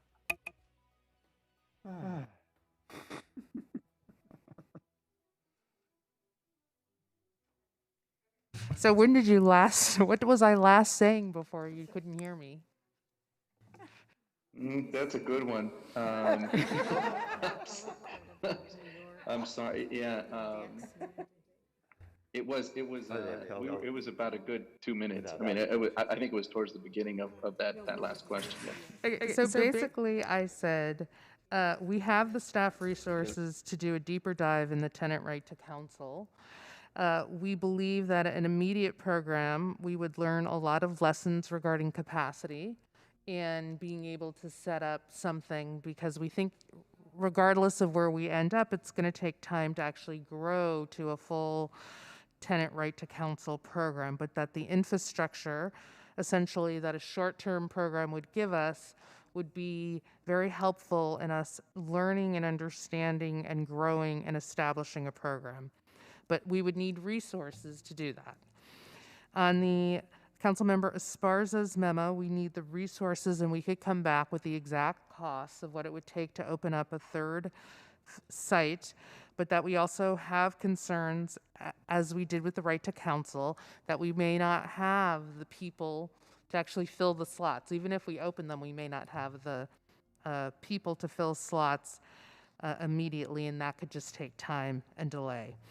In terms of the Arenas memo, I said that I had been a case manager early on in my career, and I have seen how programs require our residents to apply multiple times, and that requirement to apply multiple times is in fact a barrier to accessing programs. So wouldn't it be great?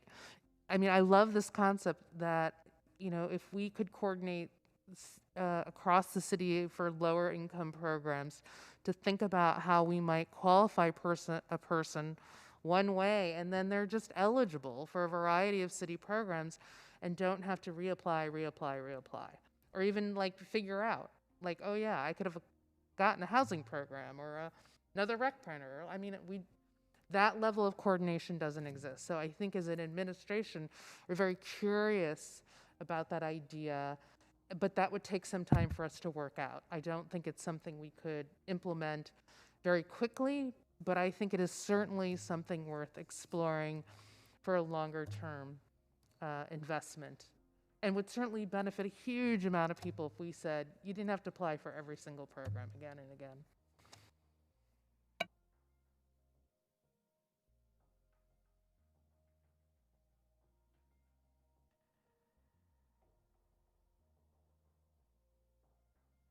Have is important, and certainly the tenant right to counsel, I think, could be extremely valuable, recognizing that would take a little bit of time and that we have some urgency in front of us.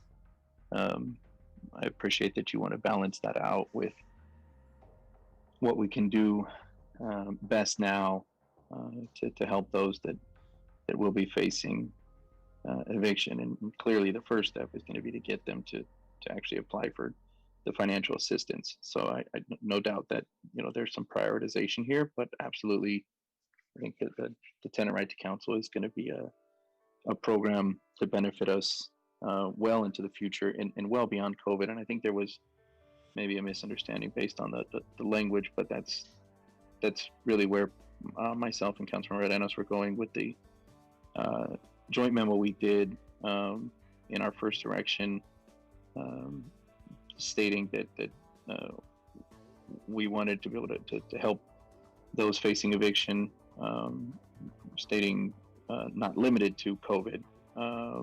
So I think that there might have been a misunderstanding from Councilmember Cohen that we were looking at only those affected by COVID, maybe because of the language in 1A that didn't include the but not limited to line. And so I recognize that, but the intent was not to just focus on those impacted by COVID, but indeed, we recognize this has been a challenge long before COVID, and it will be after, and it's only been exacerbated, and likely a lot of the same individuals that would have been impacted pre-COVID were now faced with these challenges, or will be faced with them in the month to come. So I think the only main difference between the motion that we have now, being that it doesn't include Councilmember Arenas in my memo, is that specificity on 1A, section to a recommendation to, I think with the updates, as Councilmember Cohen's memo is asking for, would be included. But I'll also ask Councilmember Cohen, would you be willing to include that language on our memo from 1A? Let me just pull it up here and make sure I have it.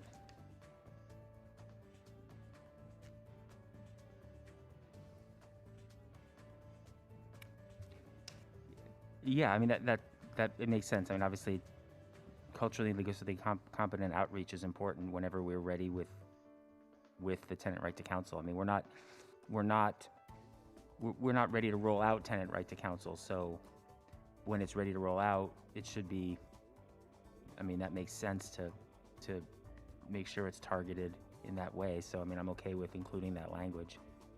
Yeah, and then again, that last sentence I think might have been what was confusing you in the beginning, but the direction above was yeah, I guess more specific to be not limited to. So I think we can just make that very clear that obviously the idea is not just those impacted by COVID, but again, I think it's verbally clear here. So yeah. If we maybe leaving out that last phrase, but that rest of that part A makes perfect sense. And there will be more discussion, more recommendations as it builds out. But this was just something important. I know that Councilor Arena said wanted to include, and I felt that was important as well. So we wanted to make sure that was there. That seems to be the only major difference from the motion that's at the table, essentially including all the memos that are there. Yep. I'll accept that. Okay, thanks. And yeah, thank you, Councilmember Cohen, for originally bringing this back in March. I think it's going to be a really effective tool. We've seen nationwide, as you have described, on how effective it can be, and I think seeing some of those statistics, reading some of those statistics, just goes to show how imbalanced it is today, and how many people I think are wrongfully evicted, and that simply because they can't afford legal counsel, and they're left without an opportunity, and a lot of those individuals end up being homeless. And I think if they had the right representation and counsel, then that would not be the case. And so certainly I think it pays dividends. And I appreciate the response from staff as well. You're the ones, Jackie, you and your team are going to be doing all the work, and you want to be able to do work that's going to be the most impactful given the challenges that we know we have right in front of us. And we're preempted to maybe do what we may want to do, which is to extend some support for a moratorium, but we can't. So now we need to have other avenues, as we've been thinking about and talking about for the last several months. And I think that the directions moving forward will help us to get where we want to be, to support as many tenants as possible, continue to get them signed up for resources, but then also be prepared to support them through any eviction hearings that they may be involved in. Last questions for Jackie. Considering that the motion, or the motion we have here, how quickly do you think you would be able to come back with a response on specifically on the tenant right to counsel? Yeah, that's what we were just internally. We were just discussing that in a month. In a month. Okay. If not sooner, but I think we would want to say a month, but our goal is to come back as quickly as possible with the two items of saying, here's the cost for a third center, here's a cost for a proposal for legal services, and here's our recommendation. And following that, you think this is something that you can easily bring back on a monthly basis in the time being to NSC?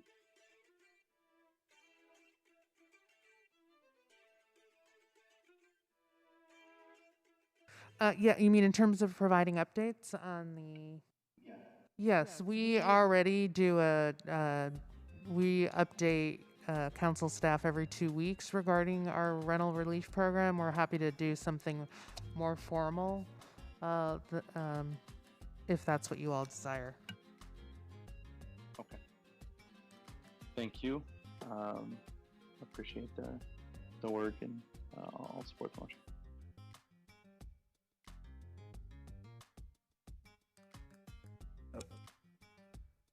Okay, I think I just heard you say you're all through, Councilmember Perales. Okay. Sorry, yes. Yeah. Councilmember Esparza. Mayor, I just wanted to give I'm going to support the motion, and I think the language in the memo using words like explore doesn't, or in my memo doesn't,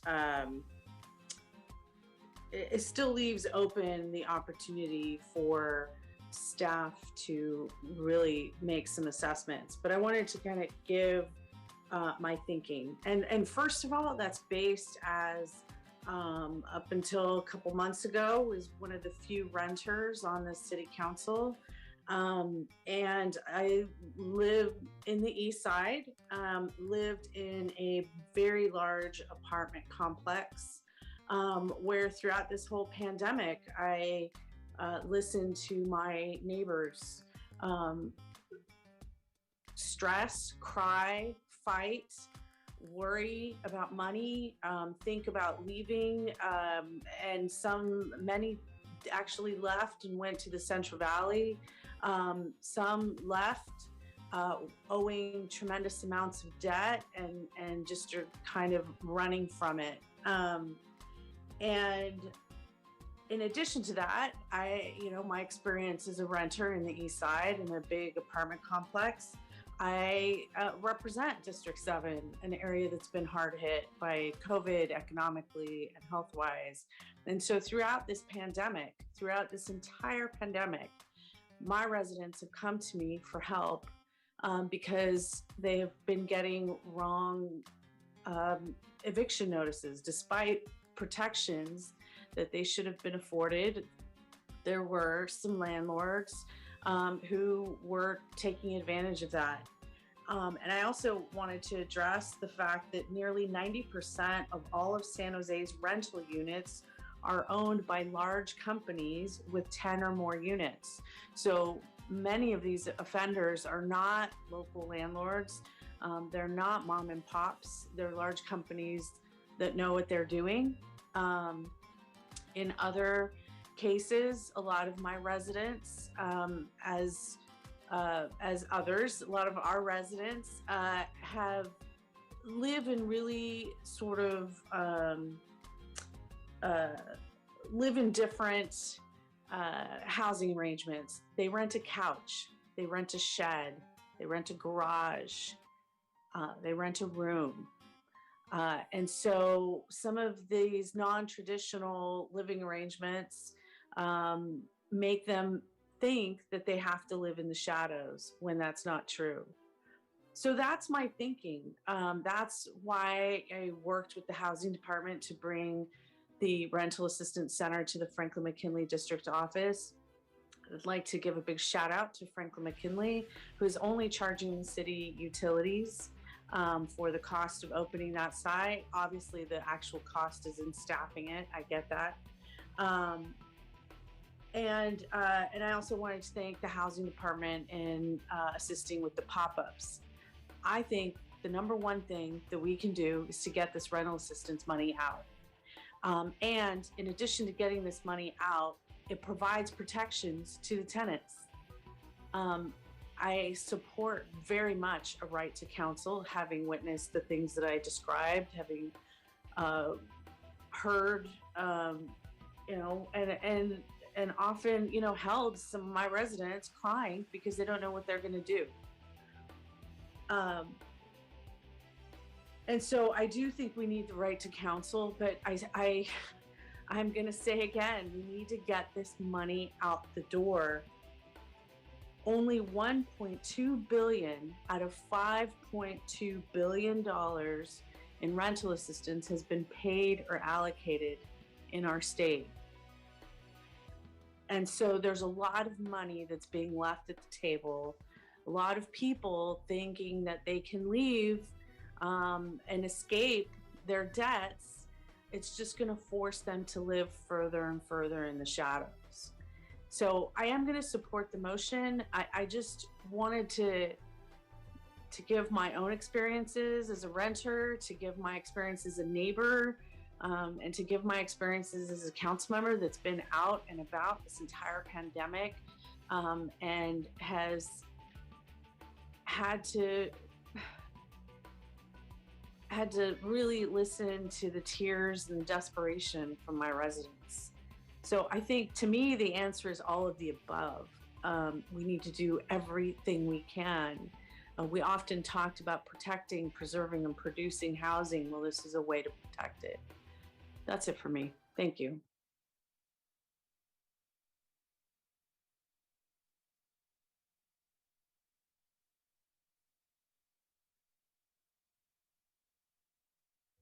I'm sorry, forgive me. Did we just lose Councilmember Sparks? She finished.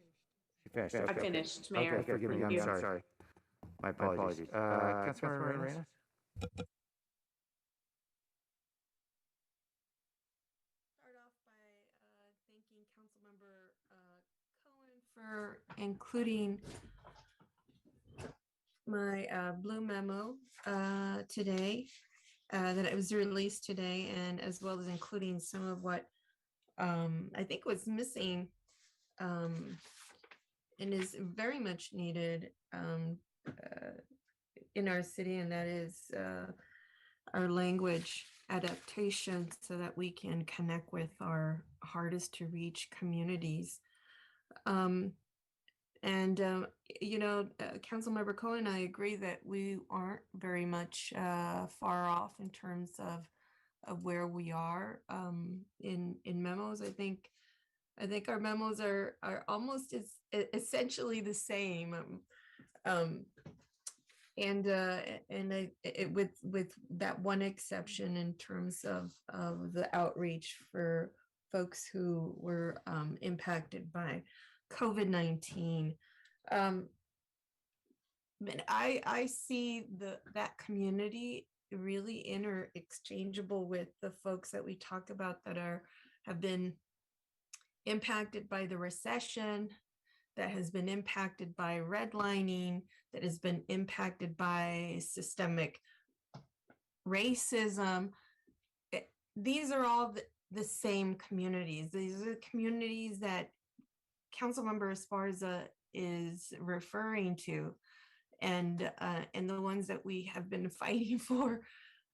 All of us who represent a portion of the East, I represent a portion of it. Of course, Councilmember Carrasco represents a great deal of the East Side, and she hears that pain, and Councilmember Esparza hears that pain, and Councilmember Perales, who has a very difficult district, hears that pain.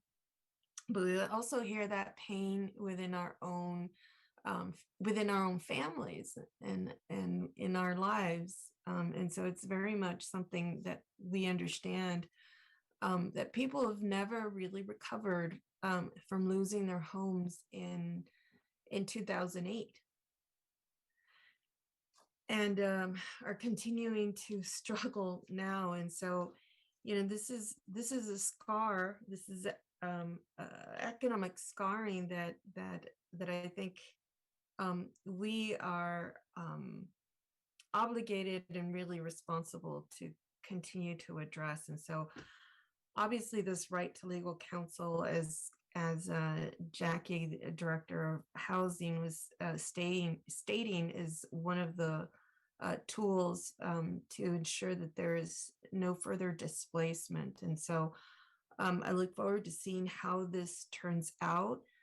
And one of the questions that you asked Councilmember Cohen was, what is the best use of funds? And I think the mayor was asking that same question. And I know for now we need to make sure that people understand what the services are already that already exist. There's plenty of support for our families, but it won't really matter very much if they don't understand, and if they don't come out from what council member Esparza was talking about, they're in the shadows, because those living arrangements are not living arrangements that we are all familiar with, and that there might be shame connected to some of those living arrangements, and maybe protection of children. For there's a lot of single moms who are renting out a living room, but they have a roof over their children's heads, and so that is better than being in the streets or maybe in the car. And so we have to make sure that we connect with those folks. I know our housing department has been in constant communication with our McKinney-Vento, and those are the self-identified families, unhoused families in the districts that we serve, or in the school districts and within the districts that we serve. And so I really would like for us to figure out, and I said this earlier during our COVID-19 update, is to integrate a very meaningful outreach effort that can help us out when these crises happen, and to not only help some of these folks from underwater now, but to really undo some of those policies that have created a perpetual poverty for some of our people of brown and Black descents. Just like we heard earlier from our Chinese American communities that were hoping to triumph in a Chinatown that they had established, and with a lot of businesses, and the policies stopped them. And so I think what we're facing right now is more than just getting people out of under the water here with back rent, but we are in the midst of helping to undo some of these previous policies that we inherited. And so part of that is not connecting with our hardest to reach community.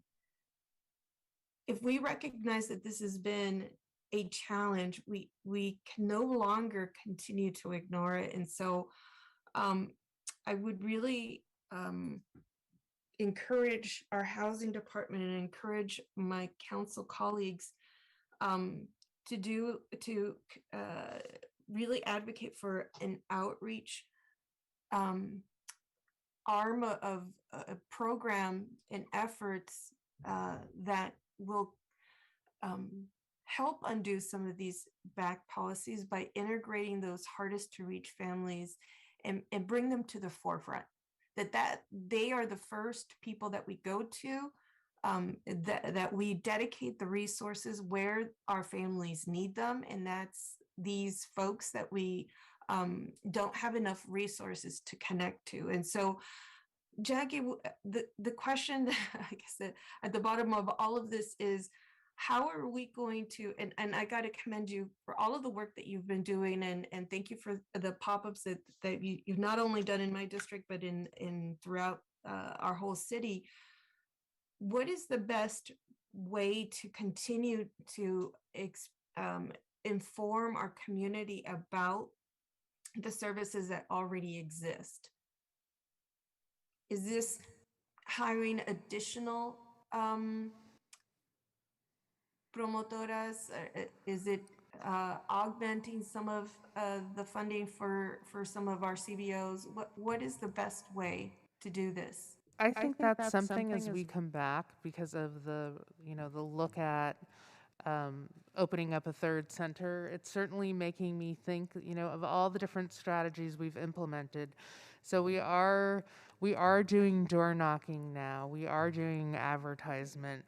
We are working with trusted nonprofit providers who are embedded in community already. We are doing pop-ups. We have these centers. So I think it would probably behoove us to look to see like what is, and I don't know if we can do this, but to look to see of those efforts, like how people are actually entering the system.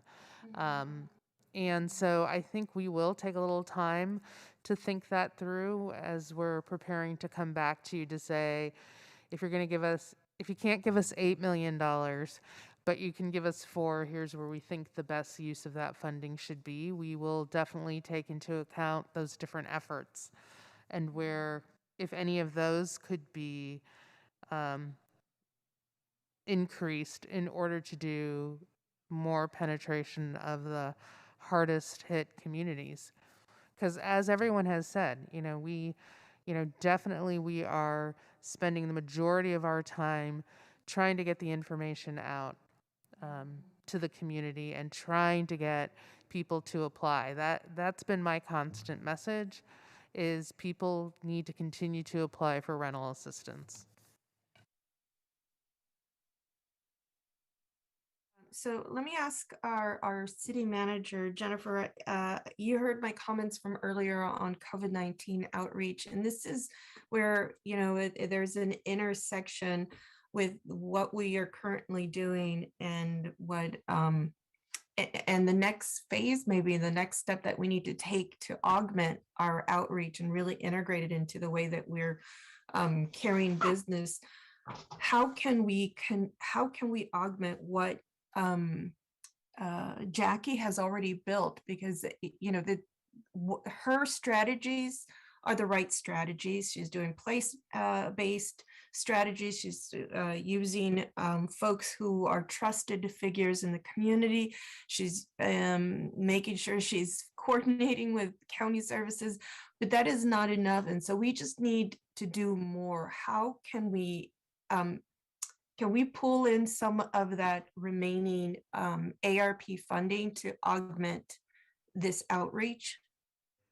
That's definitely something we can look at, because we're obviously coming back in the beginning of November, and so we'll have to take that back and discuss, because I know there's a lot of needs, and we can certainly put that in there, because I agree, we need to do more.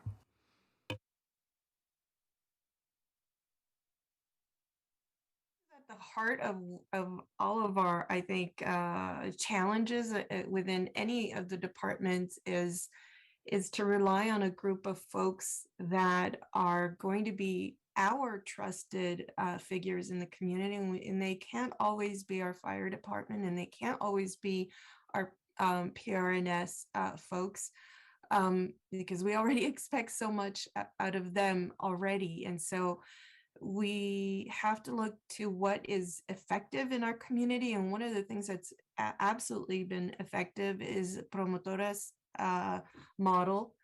And we don't have to reinvent the wheel.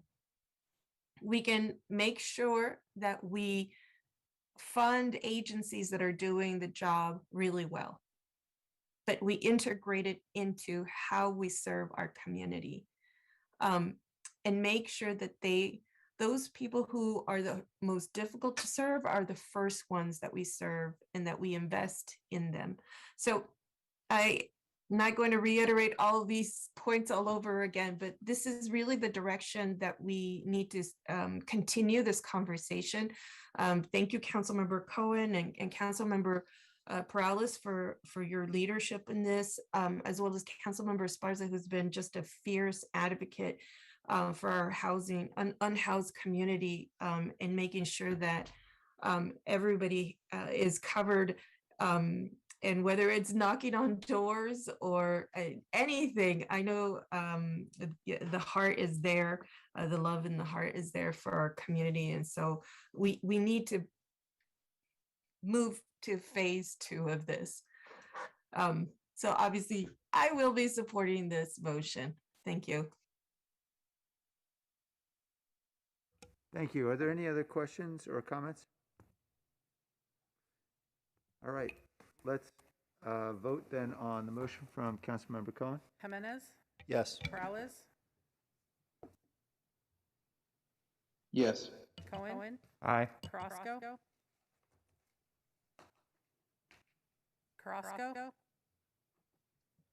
Davis, Yes. Esparza, Yes. Arenas, Yes. Foley, Aye. Mahan, Aye. Jones, Aye. Liccardo, Aye. going back to Carrasco. Marking absent, thank you. Thank you. All right, we're on for open forum. Caller 5140.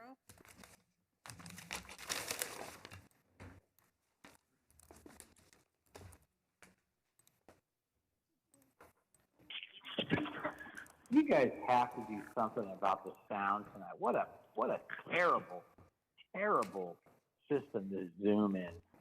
But I just want to address the council to say you guys are the most, and gals, whoever, the most irresponsible people in the world. I've never seen something so terribly run. I don't even know where to start. All I know is that it's like a last minute term paper for you people. And the lectures that you get about smoking and the art, it's unbelievable what you people do. It really is. I think you should all quit and hang your heads in shame. I really do. It's terrible how you run this city. You focus on the most odd things, spending all day talking about flavored tobacco. I mean, it's unbelievable. You know what's going to happen? People are going to go to Indian reservations, and they're going to buy it online, and you guys aren't going to get the tax revenue that you were getting. Paul Soto, followed by Blair Beekman. I have 10, before he go. Another minute to speak, Mayor Liccardo, please, if I can. Sorry, Paul, everyone speaks the same 1 minute. Perales, I'm going to go back to you tomorrow, the way you brainwashed Cohen. I saw you, dude. I've spent time around gang members, dude. I know brainwashing when I saw it. What I'm going to play back to you, Perales, word for word, is what you told Cohen is, no, that's not what you heard. That's not what you heard. What you heard was this. You were mistaken. You misunderstood. And he flipped. He freaking flipped right there. And it's on tape, dude. You just brainwashed him, and then you had Jackie begging you. Oh, that is if you wish. And you mocked the elders, dude. Dude, you guys got a gun. You pointed it at the Mexican community, and you pulled the trigger. It just hasn't happened through time. But you're responsible, Perales. Blair Beekman, followed by caller 6910. I have 10 hands up. Blair Beekman, followed by 6910. Hi, Blair Beekman. Thank you for the meeting today. A reminder that if we can talk about community safety and health, I think we can have an interesting fall, how to better talk about COVID and vaccine issues. I need to really clarify a few words about, the smoking issue, e-cigarette issue, and COVID. I don't think they're related. I will try to better clarify that tomorrow.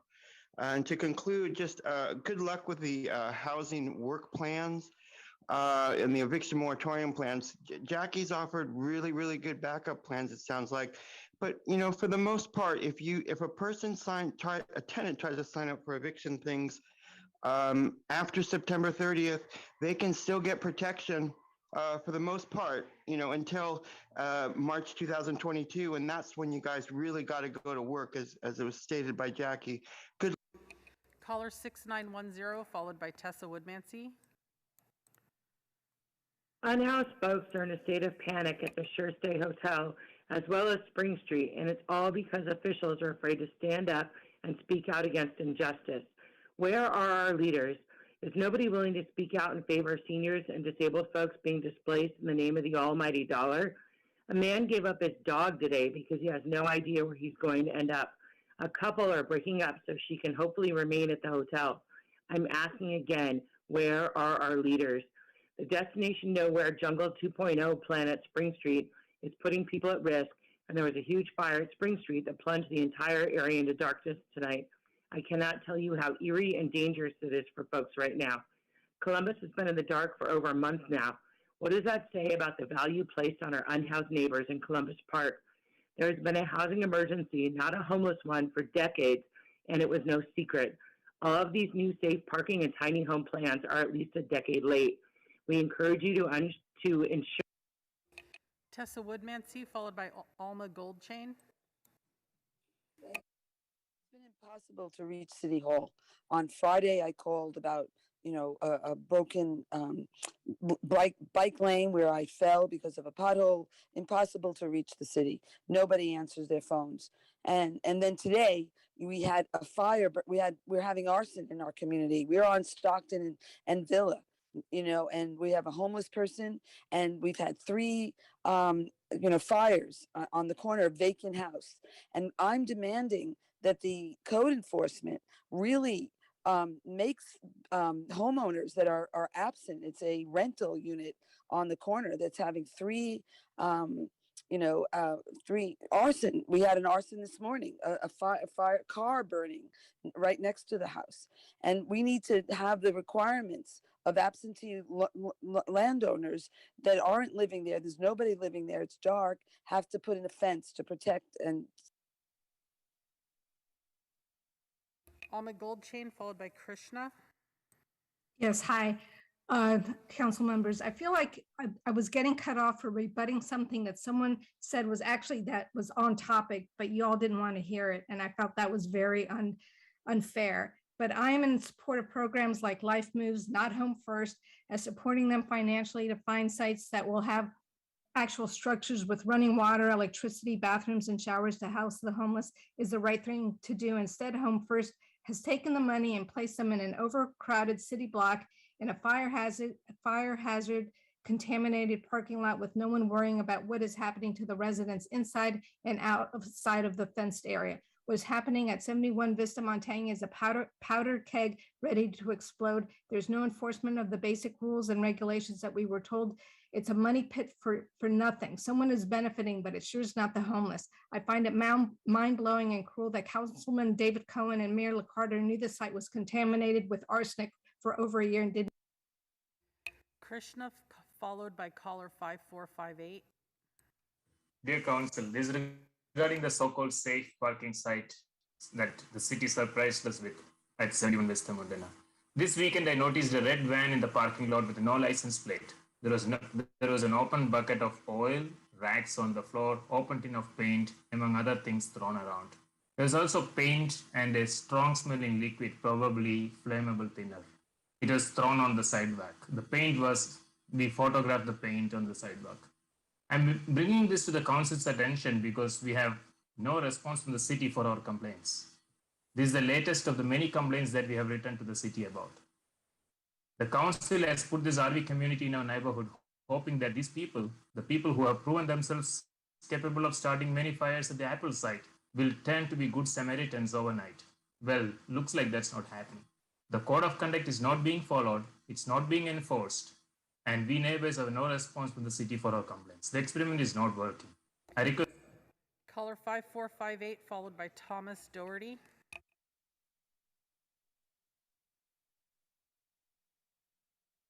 Mayor, earlier you cut off a speaker on item 3.6, the heading site. To be clear, it is related to 71 Vista, Montana. As the council person has stated that once you go down the path of vacating heading, they will end up at Vista, Montana. You can't control the mess in a non-residential area at a public park. The problem is so bad that the SAA had to give you an ultimatum. You are talking about off-duty PD, fencing, rangers to keep unhoused out. Yet you seem to think it's okay to dump them in our neighborhood on a toxic site right next to a park and without services. Shameful and reckless. How is this problem going to be any different when moved to Vista, Montana? How will you mitigate the environmental impacts John Cicerelli spoke to tonight? Last, I do support full hookup RV sites. Thomas Doherty, followed by Catherine Hedges. Yes, I want to ask one more time, or I'll keep asking, to be honest. I am a resident near the 71 Vista Montana site. We've asked several questions about the residents and how they're vetted, what the process is. We've gotten no answer. We don't know if there are sex offenders who are there, who are near these young children at the children's playgrounds nearby. We don't know how many felons there are. We have a right to know who these people are who are being foisted upon us. I'm asking Mr. Cohen and Mayor Liccardo, please answer our questions. Please describe the vetting process. I don't know why are you silent? You promised to do it. We're not being obnoxious. We're just kindly, purposefully, and perseveringly asking over and over and over, tell us how these people, who these people are in our neighborhood that you put there. Catherine Hedges, followed by Ophelia Hernandez. I'm pretty mad right now because I have been on this call for 6 hours waiting to speak on item 7.2 and it was never heard. I had a lot to say about I like the idea of having non-smoking apartments. I live in a non-smoking apartment. Unfortunately, it is unenforceable and the city's proposal does nothing to fix the loopholes. It was written to make things easy for the landlords and the smokers. And shame on the Law Foundation for saying, I don't have the right to breathe in my own apartment.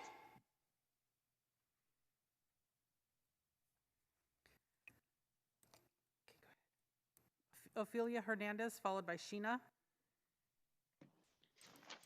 Hello, Cohen. It's Ophelia once again, being your eyes and ears for 71 Vista, Montana.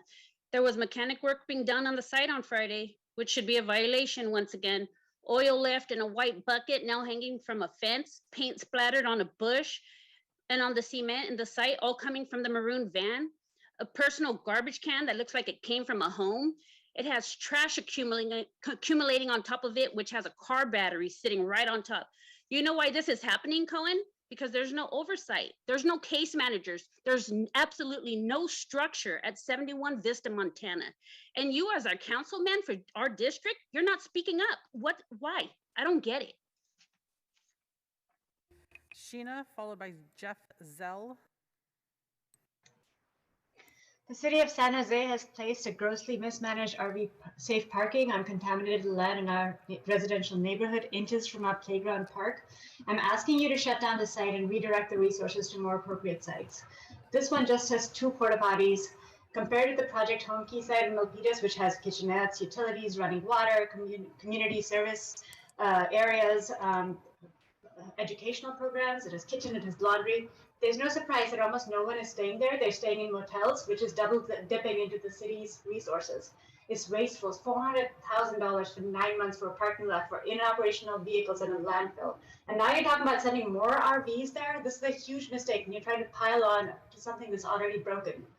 We're already seeing trash accumulating inside. We're seeing public intoxication. No security at all on site this morning. So what are we paying for? Please shut this down. Don't make it worse. Don't bring any more vehicles here. We need to go to a place with facilities and actual services. Jeff Zell. Hi, Council. Yes, I'm going to agree with the one speaker earlier. I was waiting on 7.2, the smoke free. I'd like to understand what happened to that item, why it wasn't addressed. Again, I would like to point out landlords were omitted from all discussions regarding tenants and housing. The housing department, it does not involve us at all, does not ask our opinion, does not ask us the effects, does not ask us anything that's going on. We are a wealth of information. For example, we've done 141 applications submitted. 39% of the tenants did their application, 100% got funds. 61% of the tenants have not applied, period. Council needs to better understand the rental and eviction laws when making decisions, recommendations, not relying on anecdotal data and stories from neighbors. Please involve landlords in these discussions in the future. We can give you hard data rather than stories. Thank you. That was our final speaker. Good night, everybody. The meeting's adjourned.